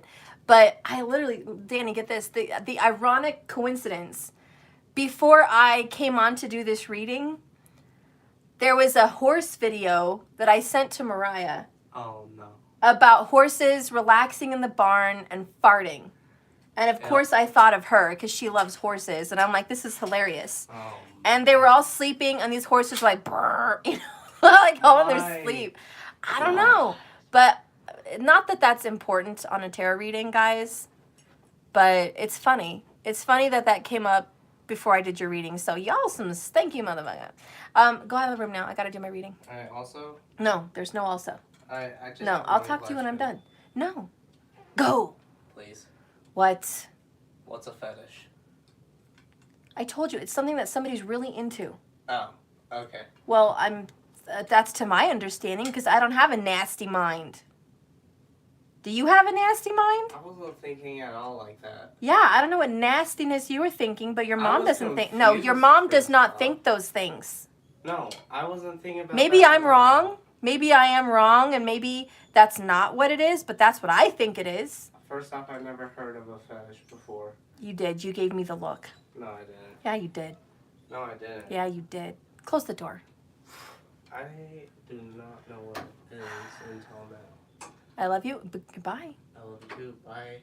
Oh, God. So unnecessary in a reading. No, so unnecessary in a reading. Let me finish. Go. Get out of here. No, no, no. Close the door. Close the door. Close the door. Sorry, guys. Okay. I'll share the definition with you when I'm done with my reading. First off, Just I'm go! confused. Thank you. I'm sorry, guys. I went there and I distracted myself again. I'm so sorry. It's not my fault. You know, these are the questions your 16-year-olds ask you, okay? But at least I'm being asked.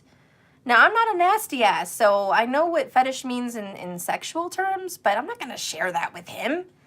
And I thought fetish could be a normal word as well. Am I wrong? Can fetish be non-sexual? Because that's what I thought, but I could be wrong. You know, I'm no encyclopedia, okay? I don't know. Fetish. I don't know. I thought it could be a normal thing. Yes, he should be asked. His homeboy's that. My boy doesn't have no homeboys, okay? Because there's too much drama in this world for that kind of stuff. And God knows what they would tell him. A fetish is a craving.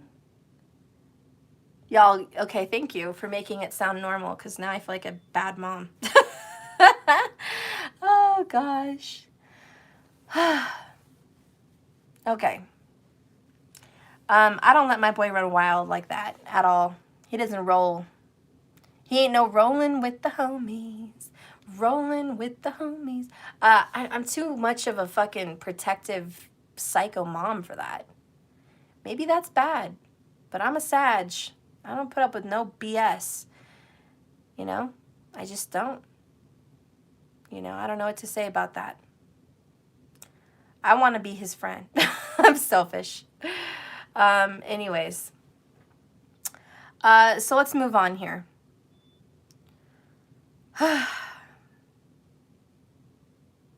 I see a lot of frustration for you because you're fighting your own desires. You're fighting what it is you want, okay? Like usually I see the Seven of Wands as you fighting off other people, and that may be part of the problem. But a lot of the problem is you have secret desires and secret wants, secret things inside of you that you really do desire and crave, okay? But you put that to rest, you know? You don't want to deal with those things. You want to do what's best for everyone, which is totally Aquarius. This is like, I really want to go to the beach today and relax, and I know I need that, but I promised, you know, whoever down at the office that I'd be there, even though it's my day off. What the fuck? Well, I'm not supposed to be working on a Sunday, but I have to go into the office and, you know, whatever, reconcile our files or reconcile whatever, you know, because I'm the manager now. You shouldn't have to do that. You shouldn't have to fight your own peace, your own desires, the things that you deserve because other people want to put pressure on you. Because other people want you to go out of your way to take their shit to the bank for them. Or other people want you to go out of the way to go deliver their shit somewhere or go do something for them. Why?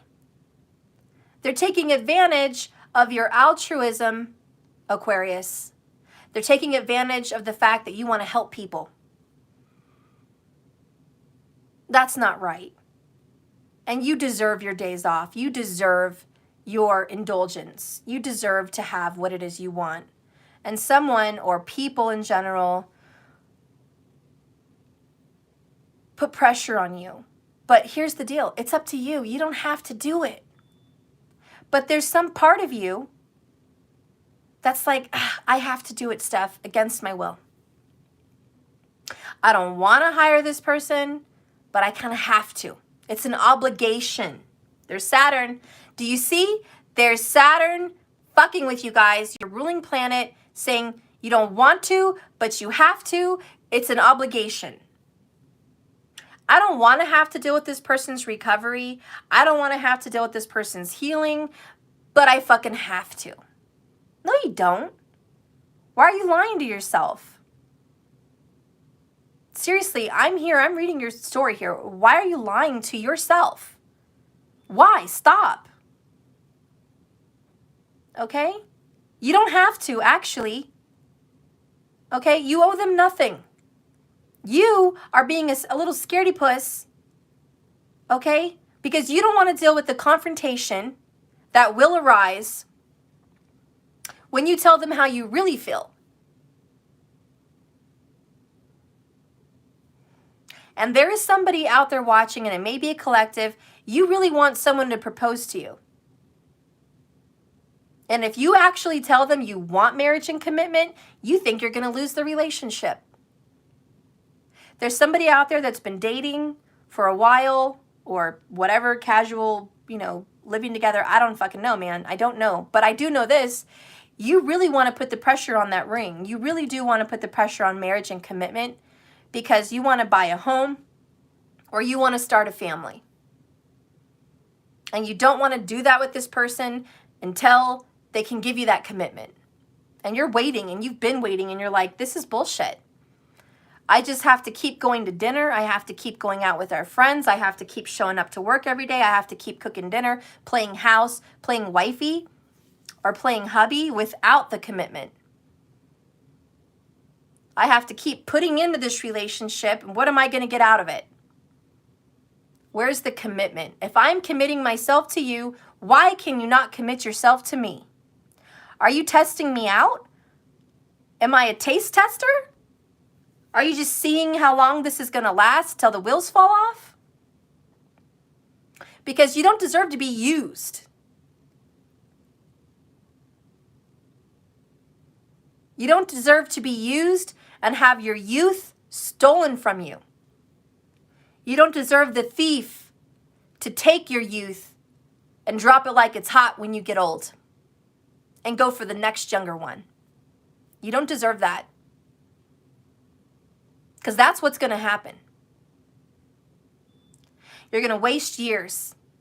And when your body doesn't look the way it did back then, and your face doesn't hold up the way it did back then, all they're going to see is a exhausted, old, lack of self-love, self-worth, and boundaries individual that they don't want to commit to. Thank you for all your pentacles. It's been great. I was able to fix my credit, get a car, heal myself, fuck whenever I wanted. Excuse my French. I got off. I got off in you and on you and all about you, and I took from you what I needed to take. Goodbye. It's been good. It's been a good run. Hey, I'm sorry to rain on your parade, but I just met someone. They're about 10 years younger. And I really like them. And I didn't plan on it. I didn't plan on falling for anyone. I want you to know that. But I met someone at work. I've been fighting my feelings. And before I cheated on you, before I did anything, I wanted to just confront you. And tell you that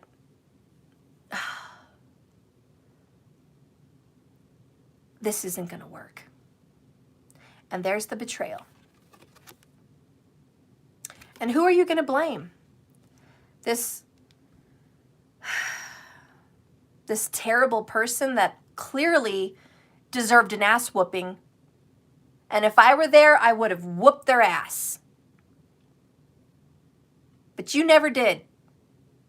You never whooped their ass. You never mopped them up. You never expected anything from them. Because you were too afraid to ask. And that's the truth of it. That's just the truth of it. You were too afraid to expect anything more from them. And now, when someone gets hurt, it's not them, it's you. That was the payoff? That's what you were working so hard to avoid? Damn. And for someone out there, that's the story. There's another person involved, 3 of Cups, 3 of Pentacles. And if you don't stand up and require something, you're going to blow off years and nothing's going to come of it. Maybe that's your plan. Maybe that's fate. Maybe that's your chart. Or maybe you can hear this reading and stop being a dumbass. Maybe then you can change the outcome of this reading. But this could be a warning, or this could be something that already happened to you and you need to warn others. I don't know, but stop catering to someone that doesn't deserve it. And stop accepting less than you deserve. And stop letting your boss ride your ass and take away your freedom.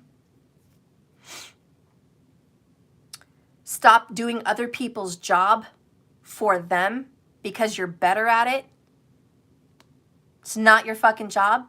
Stop protecting people from their feelings that you imagine in your head, the moon card, lunacy in reverse. Stop imagining this is what they're going to say, this is how they're going to say it, and just do it. That's their problem, not yours. And that's the true Aquarius. The true Aquarius, the true King of Swords and the Queen of Swords says this. That's your problem. That's not mine. It's yours to fix. I can't do it for you. These events are happening to you because they happened to you for a reason. Because you brought it on, you know. I'm sorry that you're going through this, and I'll be a friend if you need one. But you're going to have to take some action here. You're going to have to night up. Night up means take action on what it is you need to do for yourself. I cannot carry you to the finish line. And I will not allow this to continue. You know, you're not my friend if you're hurting me. You don't love me if you're hurting me, and I owe you nothing. Hi. Hi, little guy. You are an angel. How did you get downstairs so fast? Just because I'm a fast lady. I woke up and saw you. Yeah? And when I woke up again, you were gone. I was letting you rest because you've been not feeling very good. You were coughing a lot last night. Okay. So you need to sleep So and have I soup. feel better. I'm glad. Okay. So anyways, sorry about that. Just try to clean this up here. But, you know, in a nutshell, that's kind of what's going on. And in the future, I know you're resisting the finale of all of this, but that's kind of an unavoidable event that I think will hit to the surface. You know, it's like a tidal wave, you know, or a tsunami. And I saw a tsunami video this morning as well. When I was putting my title in, there was some kind of a tsunami video. I don't know, my kids watch stuff like that. Ooh, maybe there's a tsunami coming, Aquarius. There's a big tsunami coming somewhere. So if you live by the beach, just keep an eye out on that tsunami business. Okay, prepare. But this kind of feels like a tsunami. Put my charger in. Because it hit a while ago, it just took a while to get to the shore. And that's kind of how I'm feeling about your reading. Like, the drama actually happened a while ago. You know, and you want to pretend like, oh, just happened. You know, just happened. Yeah. No, actually, Aquarius, this was a while ago, okay? And you need to stop this. Coming up in the future, enough's enough. Okay, enough's enough of all of this. It's time for you to call it what it is. Stop fighting the Ten of Swords. Stop fighting the inevitable, painful ending. There's inevitable, painful ending, and the sooner you rip it off like a Band-Aid, the better you're going to feel. Okay? The better you're going to feel. Woo! Future, you have a Page of Cups and a Queen of Cups. I'm not surprised. I saw her earlier. I felt her for you the whole time. There's a Cancer. Could be a Pisces, but there's the Cancer. Okay? Coming up in your future. I don't know if you're dealing with a Cancer, Aquarius, but if there is a Cancer in your life that resonates in this reading, you're either going to get an apology from the Cancer and you're going to have a loving, healed relationship. Can you please close the door when you do that? God. No. Sorry, guys. That is, yeah, can't fix that one. It's over. Did not want that to happen, but it happened. So, I'm sorry. Oh my God. Ridiculous, Matt. I know y'all heard that. I know y'all heard that, didn't you? What did y'all hear? Rude.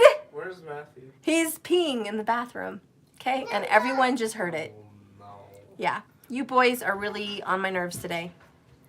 Really. Just nerves. Nerves all over. Did you wash your hands at all? No. He's running out of embarrassment. Close the door. Make sure the air conditioning's on because all of a sudden I got really hot just now. Like, maybe it's my anger building up, but I'm hot. Yeah, Matthew, you need to... Don't... What a long-ass reading. Sorry about that, guys. I don't know what to say. There's not much I can say.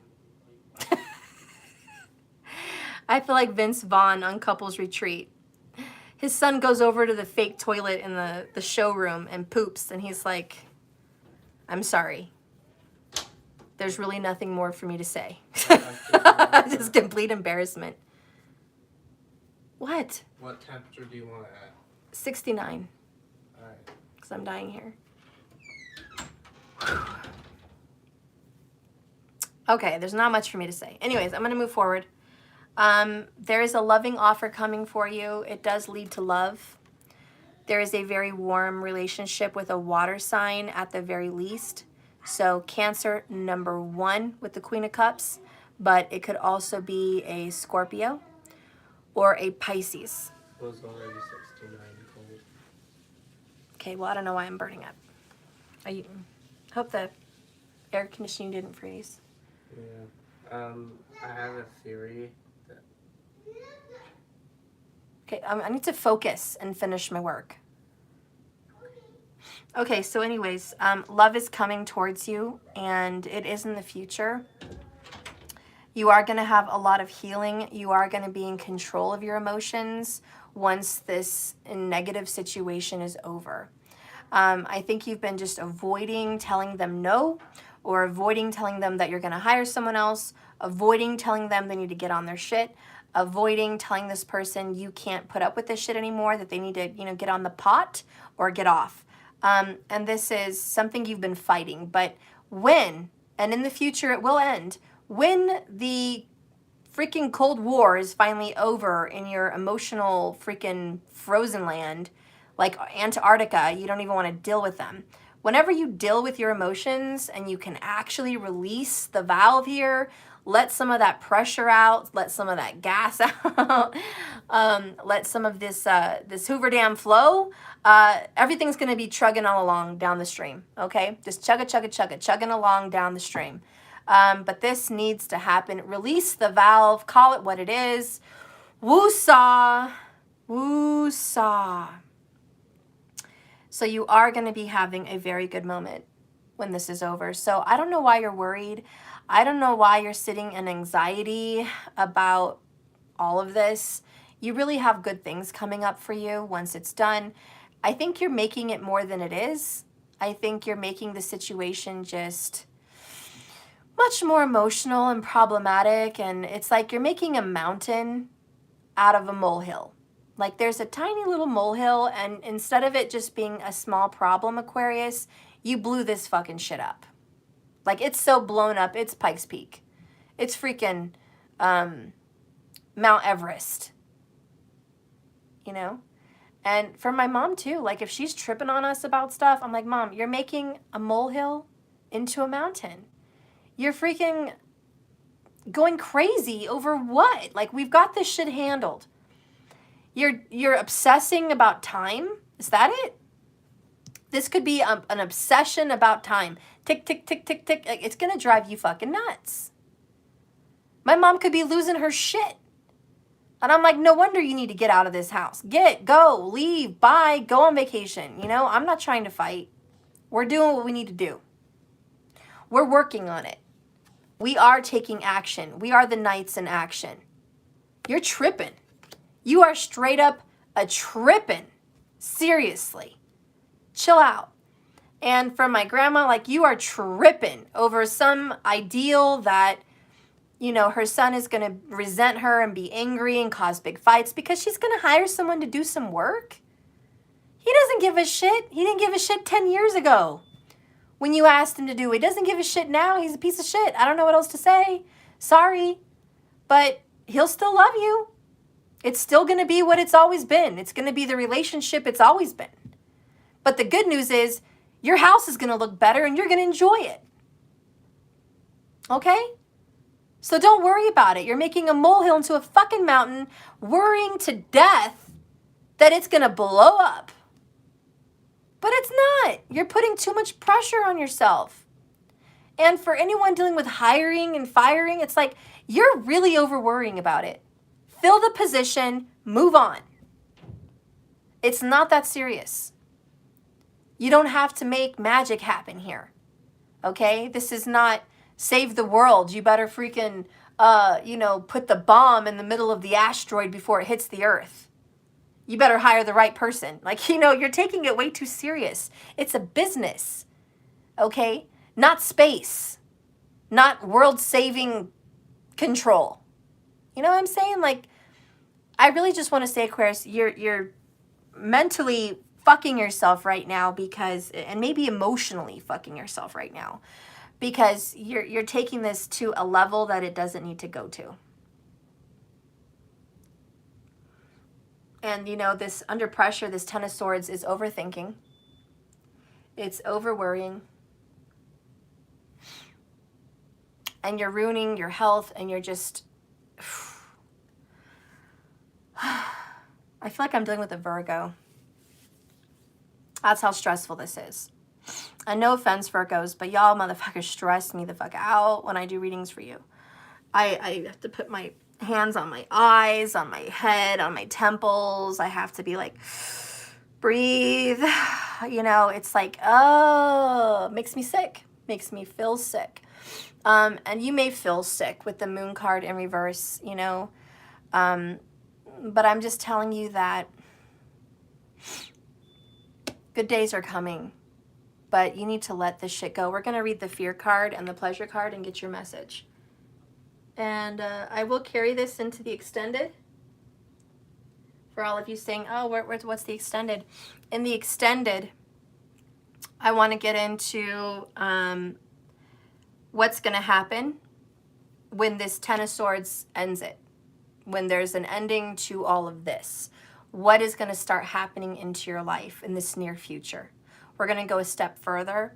I want to know what this love offer is, if it's love. And I want to know what this healing is, if it's healing. I'm going to pull a Kali oracle for the Ten of Swords. Okay, and then I'm going to pull a Heal Yourself oracle for you. Just what needs to heal inside of you.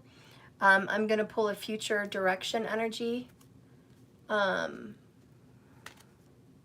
my rustic oracles and my JKS oracles and my quantum oracles in the extended, okay? But there is going to be happy times coming up for you. You are going to have love. There's going to be peace. There's going to be emotions restored. There is going to be balance after the tsunami hits. And I really just want to call this the tsunami that's inevitable. I think that's your reading, Aquarius. There is a tsunami that's inevitable. And as much as you want to pretend that it's not coming, it is. I don't know how many opinions you need. You need a second opinion. You need a third opinion. You need a fourth opinion. Feel free. Search the internet. There's going to be another reading for you, and hopefully you get a second opinion. But it's inevitable. And not allowing it to happen is beating a dead horse that's never going to come back to life. Okay? And just making this last longer. Let's read Fear.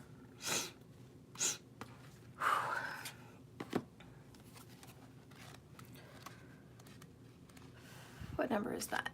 Oh, number 11. The door is opening with the number 11.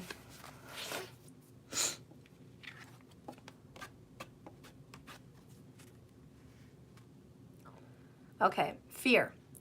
Aquarius, the time for courage is here. And keep in mind, real quick, if this is not your reading, this is not you in any way, shape, or form, reverse it. Whoever you're dealing with, could be anyone that you're dealing with, is going through this. I assure you. Anyways, that's possible. The time is here for courage. Fear is only useful if it teaches you something. Saturn wants you to examine whether your fears are old or new, useful or helpful, or are they not helpful at all? Fear blocks the flow. If there is one thing that stops people from fulfilling their dreams or getting happiness or even getting things done that they want done, it's fear. Experiencing fear is built in.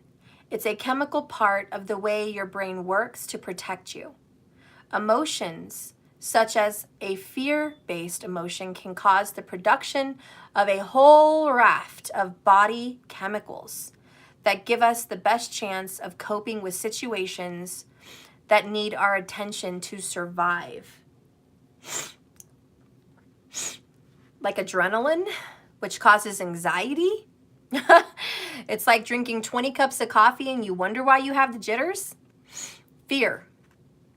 There is a healthy kind of fear, the kind that wants to keep you out of a dangerous situation or steer clear of someone who instinctively makes you fearful. This would be your intuition, your gut checking you out, okay? However, it would be a rare person who does not have at least one fear that does not serve them. Everyone has a fear that does not serve them.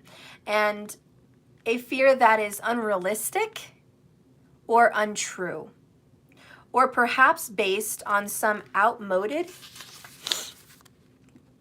experience or something that is buried so deeply inside of you that you see only the symptoms rather than the fear itself. Most fears have been formed with a positive intent of protection. Aquarius, we need to separate that intention out and deal with the more resourceful and less destructive way to figure this out and create ease and flow back in our lives. Fear has many names. Covert fears are envy, jealousy, codependence, procrastination, bullying, people-pleasing, disconnection, let's skip something. Disconnection from people, the avoidance of people or places or things, or the fear of failure, or even the fear of letting someone down. Some people even have a fear of success. They think it's only downhill from there. Instead of the glass half empty, there is, however, a kind of antidote to fear. And the antidote to fear is love, which is also can also be seen as courage. Fear will put up an initial resistance to courage, which is the Seven of Wands, Ten of Swords. There's an initial resistance, Seven of Wands, to the courage that it takes to deal with the Ten of Swords. But it has no real long-term power against it. While we can be fearful and courageous at the same time, I think that courage contains a big dose of fear. We can choose to face that fear and flow through it until we fear less, and then eventually become fearless. The process isn't always graceful. It isn't impressive either, because it may be slow and deliberate in the steps we take. But taking these steps are not easy. And just saying it's not always easy is an understatement. It is always apparent to others. So it should be about us measuring how far we have come and not worrying about what else anybody else thinks. Comparison is useless. Courage is powerful, no matter what form it takes. And you're not going to believe the fucking stone that it's asking you to look at. A companion stone is aquamarine. Aquamarine. The companion stone, Aquarius, aquamarine. Hello, water bearer. But not only that, aquamarine is the stone for Pisces. And I told you guys, in Vedic sidereal astrology, Pisces is an Aquarius. So maybe this Page of Cups, Queen of Cups is you being you. But either way, no matter what your sign is, the point is to love yourself more than you love fear, and to hold yourself up instead of holding others up. I mean, you've got to stop. It's not your job to protect them in this life, even if they are your kids, even if they are your mom, even if they are your son, even if daughter, even if they are your lover, your soulmate, your best friend, your neighbor. Like, it's not your job to keep them afloat, okay? You have one job on this planet, first and foremost, and it's to connect with this earth, connect with your higher self, and learn your soul lessons, and this is one of them. Okay. So, give the advice to you that you would give to your daughter. Do and give the advice to yourself that you would give to your son or your best friend, you know, your sister, your brother. Give yourself the opportunity to do that for you. Okay, you deserve that too. And you know what advice you would give because you're very wise, Aquarius. Give the advice that you deserve to yourself. You know you would give yourself much better advice. Sumo, drop it. Good boy. Good boy. Good boy. Okay, we're going to read number 18.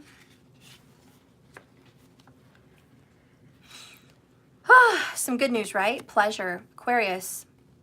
Are you taking life too intensively or too seriously? The time has come to call in the pleasures of life, Aquarius. Seek lightheartedness at this time. Focus on what makes you happy. Schedule in activities to find pleasure. In our search for a better life, something happened along the way. We forgot how to find joy and pleasure to what we do, rather than just being diverted from the everyday. Life can be overwhelming, and our rational mind seems to need every available minute of our time to be able to cope with the demands of our lives. Pleasure has taken the back seat most times, or there is a pattern of it now starting to form, a destructive tendency, such as binge drinking rather than simply having a glass of wine or two with friends. A big part of pleasure is letting go. This does not mean surrendering or giving up. It simply means handing over all of our administration, stress, worries, for a time of immersing ourselves in something joyful. When we don't allow ourselves to experience pleasure, whether in the form of laughter, play, or sensuality, or the developmental skills, we remain less than whole and feel a wanting. No fun actually makes us dull indeed. Over time, we are much less effective in our emotional work lives. If we do not experience a regular dose of happiness, we are unbalanced.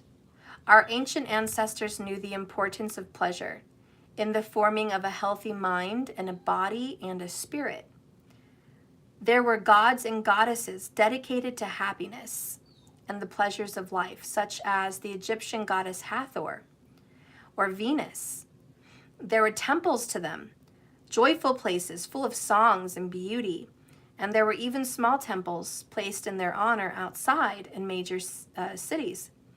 Temples so that people could be in a happy mood and a happy place before entering another temple to worship.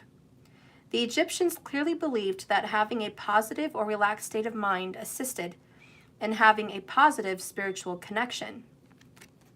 Another companion stone, which is almost the same color as aquamarine, for you, Aquarius, is turquoise. And it says it right there.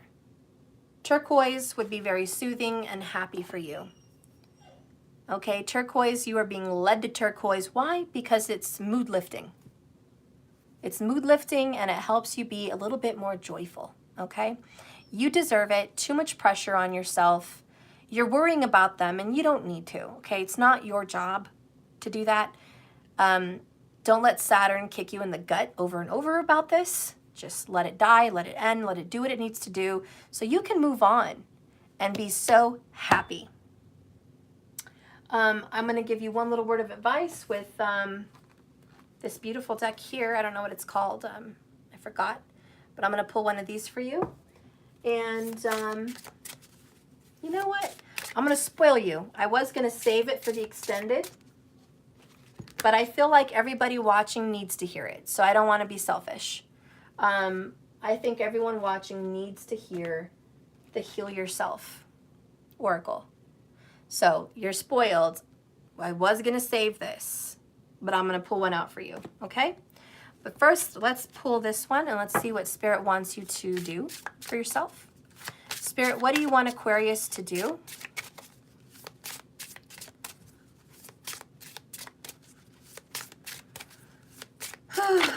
Okay. Oh, Aquarius. And there's the star in the lantern. Virgo Hermit energy, right? So also Sag, but Aquarius. I will hope. I will hope. I will not let this terrible reading make me feel like all must come to an end and the tsunami is gonna, ruin my life. No, I will hope that once the tsunami is over, it will retract back into the sea and business will be restored and life will be renewed and business will be bustling again.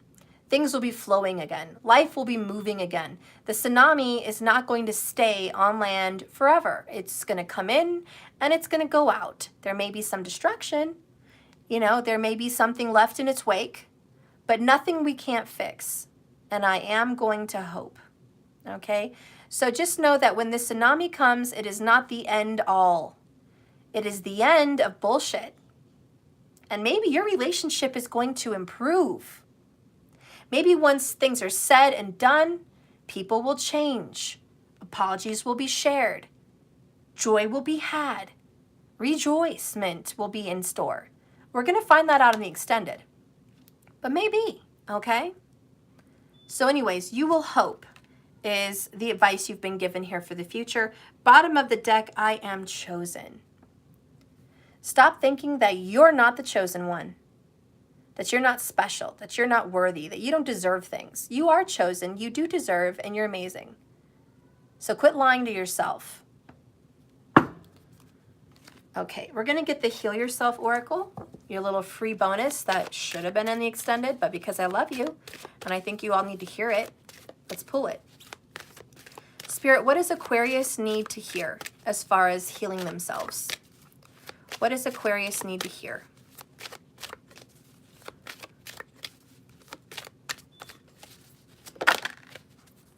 Wow. Talk about a truth doesn't hurt. Yeah, right. Truth hurts. Have you been selling yourself out? Selling out. And what did I say earlier?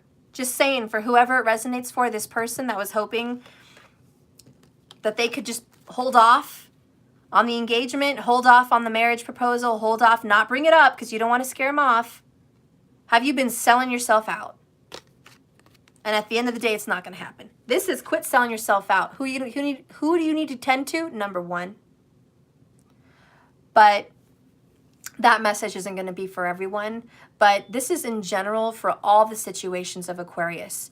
Don't sell yourself short. And that's kind of what this means for me. Don't not get the deck done, not get the roof done because you don't want to hurt your family members' feelings or your friends' feelings. Don't not move on and be happy and meet someone else who wants to give to you good things because you don't want to make that person feel like they lose you and they'll lose a good thing because you don't want to hurt them because they're going to have to pay their own bills. or they're going to have to do things by themselves without you. Let them feel the pain.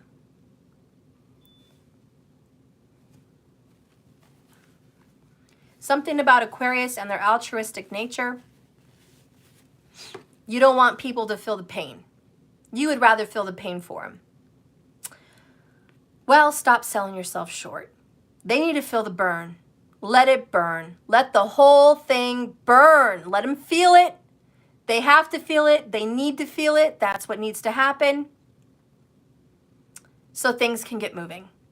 Stop selling yourself short, but at the same time, don't overthink and overworry this to death, okay?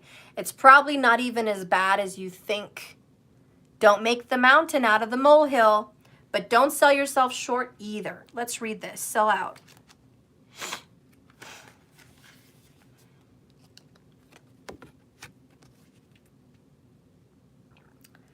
Aquarius, your integrity and inner strength is being severely, not minorly, severely tested. Your integrity, your strength, okay? You have an opportunity to act with either fear or love. Yeah, right there. I said that earlier, fear or love. What is the opposite of fear? Love and courage. The courage to love yourself. Anyways, where in your life are you selling out or acting out of integrity? Let's rewind and say it real slow. It needs to click with you. Where in Aquarius's life is Aquarius selling out or acting out of integrity?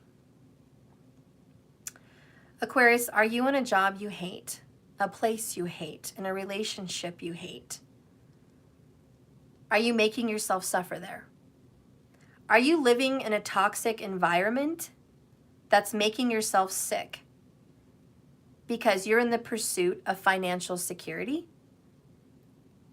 This card is asking you to find the courage to stand up for convictions, to take steps towards doing what you love and being who you love and having what makes you feel good. Selling out is linked to the shadow aspect of the prostitute archetype. Guys, what was my fucking example earlier today? Pretty woman. The prostitute. Tell me these cards aren't speaking truth here. She was selling herself out and she said no more. She had love and she had courage for herself and she said, I want the fairy tale. I don't want you to do whatever your little offer was and I just accept that. No, I want the fairy tale. So this is kind of your reading in a nutshell a little bit because we did talk about the archetype of the prostitute earlier.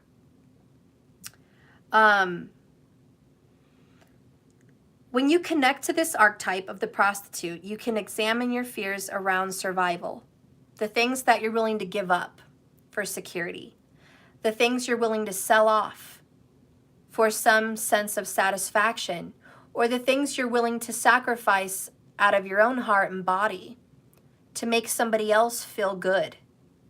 What are you selling? What are you giving away? Your power? Responsibility? Peace? For what? For somebody else's success or yours? Do you feel successful right now? Are you successful in your plot, in your plan, in your strategy, in your work? Are you successful in this? Do you feel like you are a successful person? If you died tomorrow, do you feel like you've achieved it? Do you feel like you've mastered your soul journey and your soul lessons? On the light side, the prostitute can lead you to freedom, self-expression and choice and love. Okay, guys, the action. You have a choice to make, Aquarius, about whether you will use your power, your talents, your abilities for selfishness and exploitation. I cannot talk. For selfishness and exploitation or the higher good. Take a few deep breaths and focus on your body. Become conscious of where in your body you feel like you are losing your energy and your power or your voice. For you guys, I think it's the throat chakra. but that's just me. It could be somewhere else for some of you guys. If it's not the throat chakra, it's going to be the solar plexus chakra, for sure, for sure. One of those two is where Aquarius is having a block.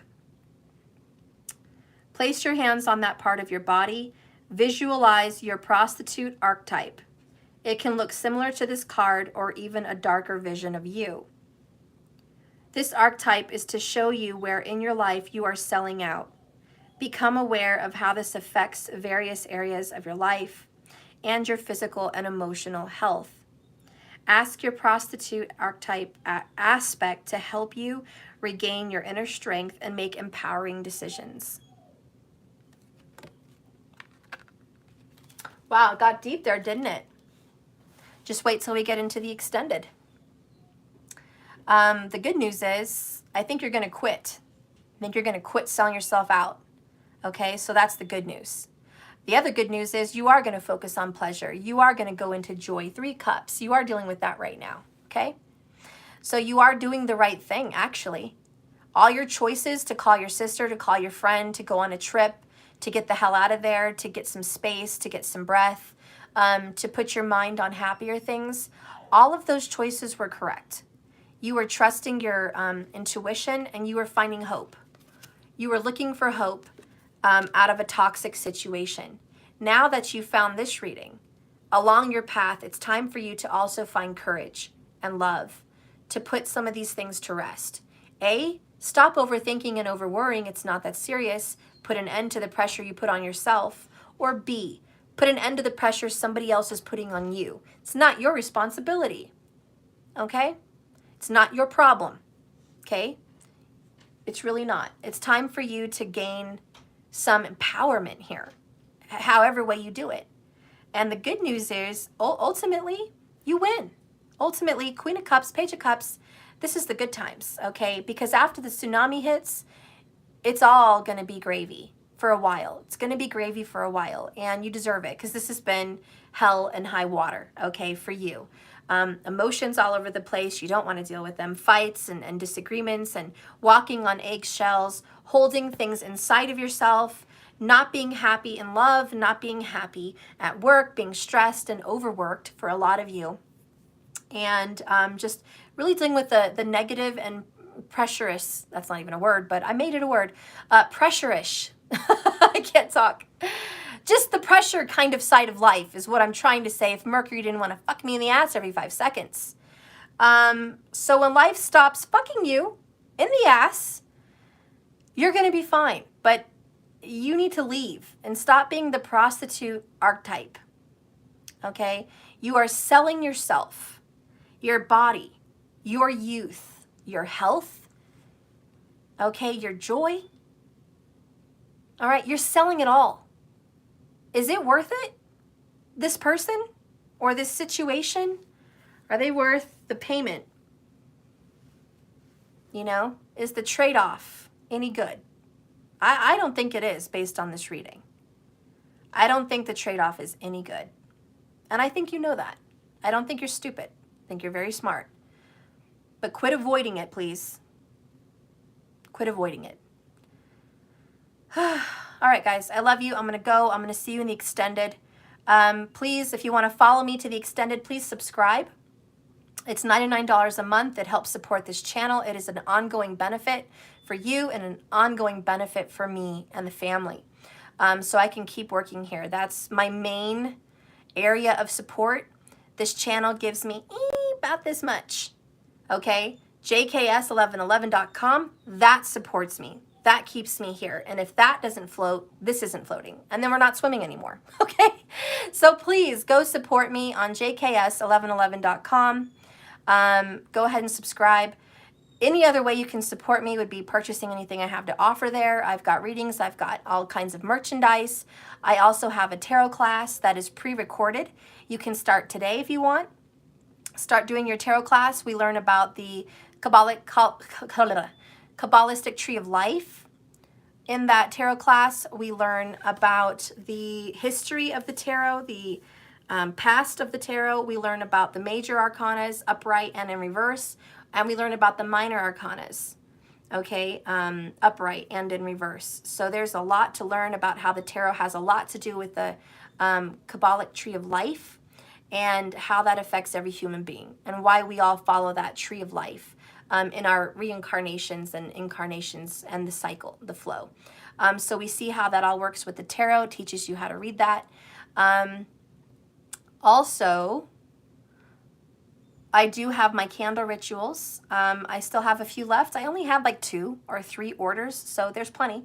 If you guys are interested in having that done on the full moon, I'll be doing a video for the people that purchased. I am only really putting out 10 people for the candle ritual orders for the full moon.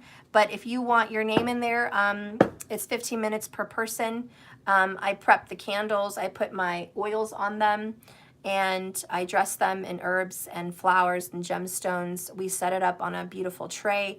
It's lit during the full moon in prayer for you to restore some kind of harmony and balance in your relationships or to reestablish communication for some of you.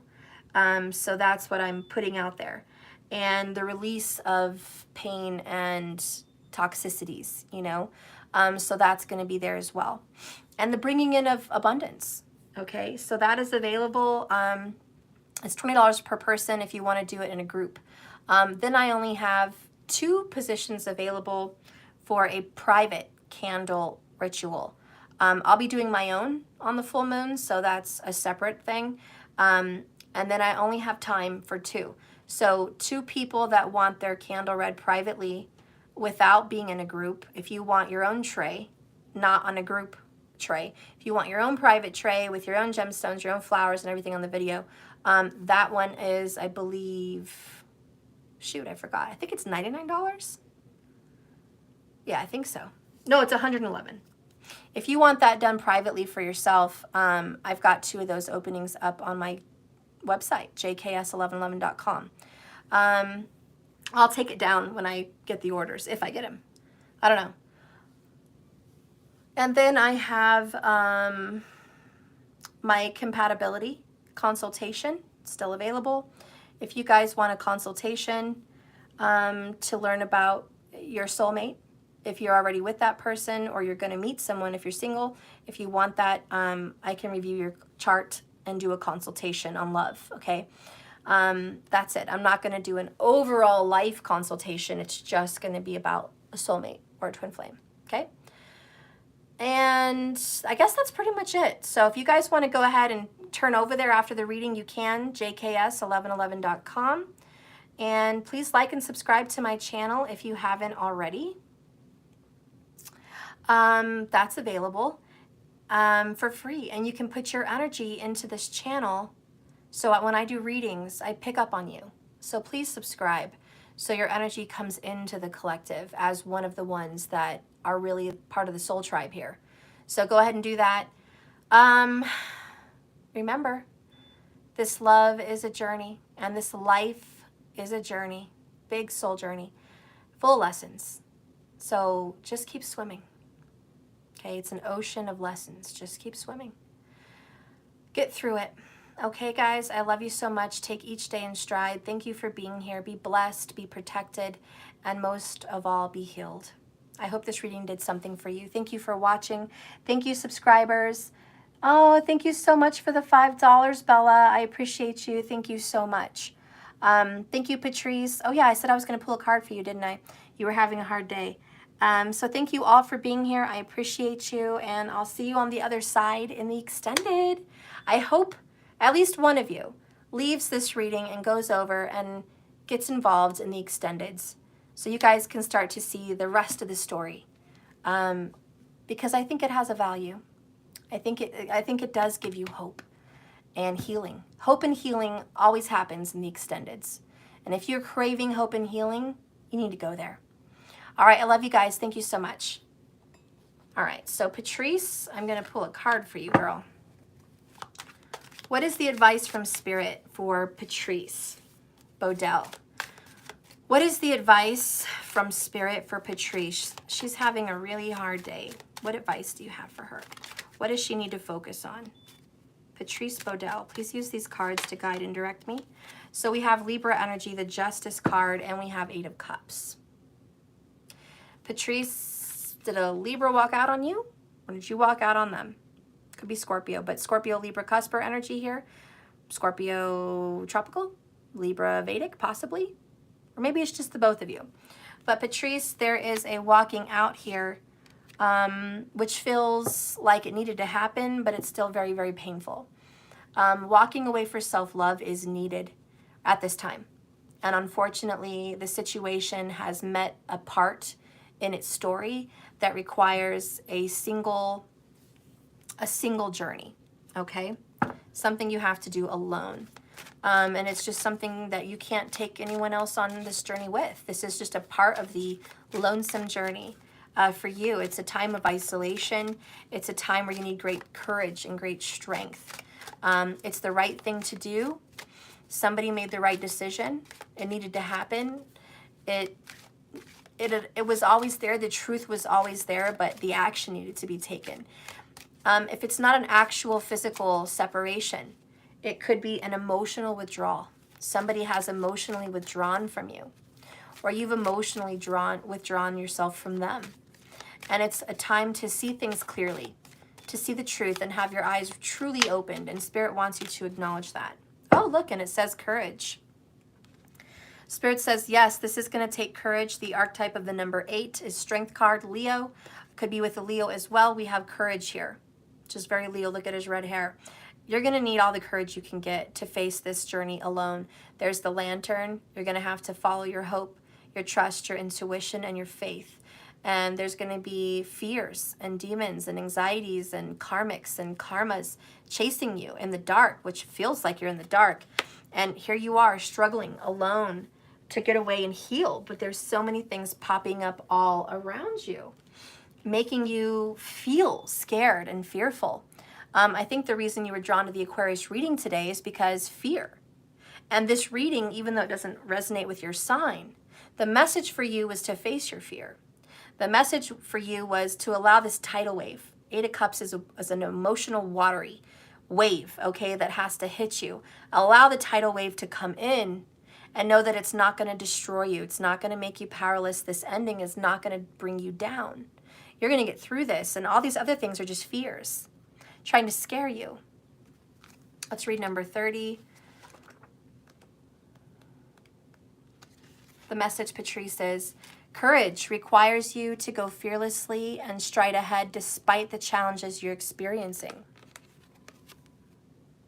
Whether you are afraid of success or failure, or you cannot stay where you are, or you're alone, you need to make a decision to move forward with faith and belief, trust and boldness.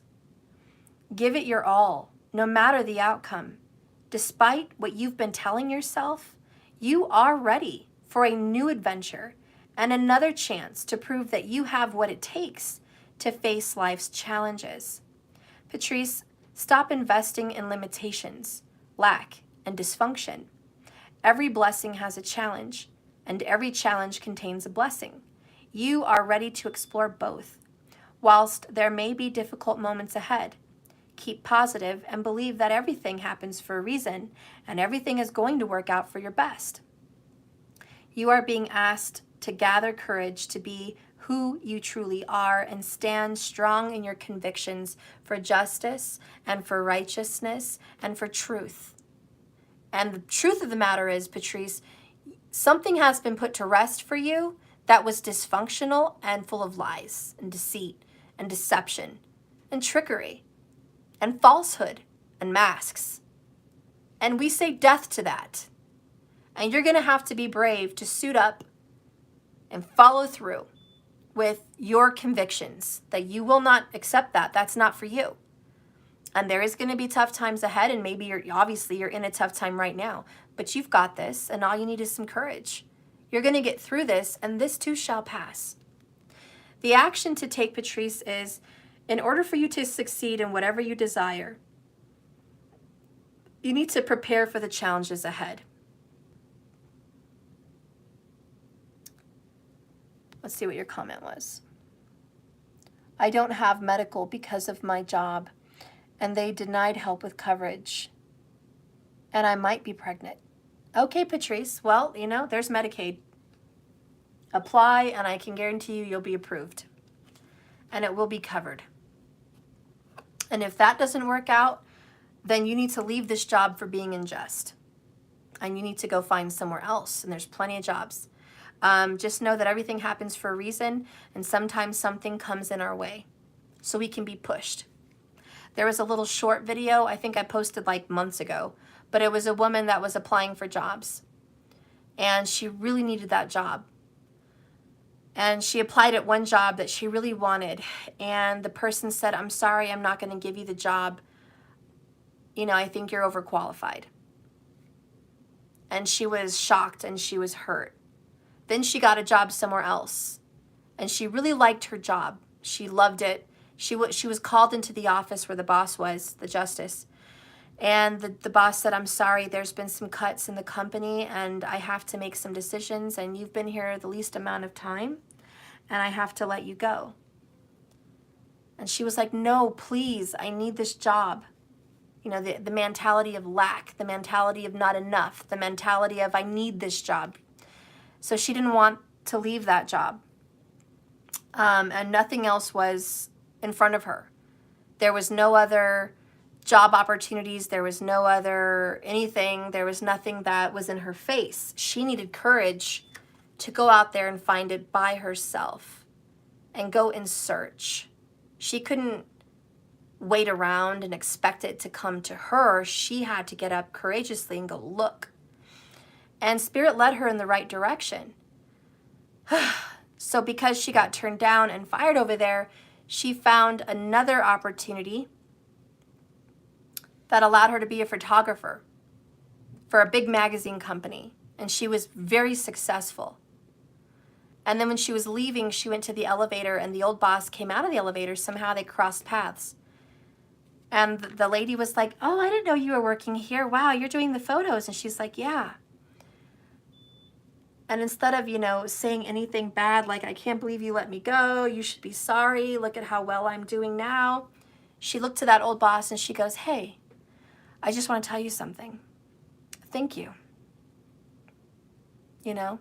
And that thank you meant thank you. Because if you didn't do that for me, if you didn't make me face that, I would have never been having the most joyful, successful career of my life. I would have been stuck at a job I didn't like. So thank you. You know, so sometimes Spirit's rejection is his protection, and he's leading you to greener pastures. You know, this pasture is dried up, and it may feel like an obstacle right now. It may feel like a hardship right now, but this is to make you stronger. And remember, things don't fall in your lap and they don't come to you. It's not an angelic blessing like you're in a dream and a star falls into your room and says, I'm going to bless your life. Tomorrow you're going to wake up and there's going to be a knock at the door or a job opportunity thrown at you or, you know, a change in direction. It doesn't happen that way. It happens when you get courageous and you go out there and look. So the action for this card is, in order for you to succeed in what you desire, you need to prepare yourself for the challenges that you face. Patrice, make a list of the support you need to tackle in the approaching opportunities. Become aware of what and who you're afraid of. I repeat, what and who you are afraid of. Imagine that this fear takes on a shape of a person. What does he or she look like? Look fear in the eyes.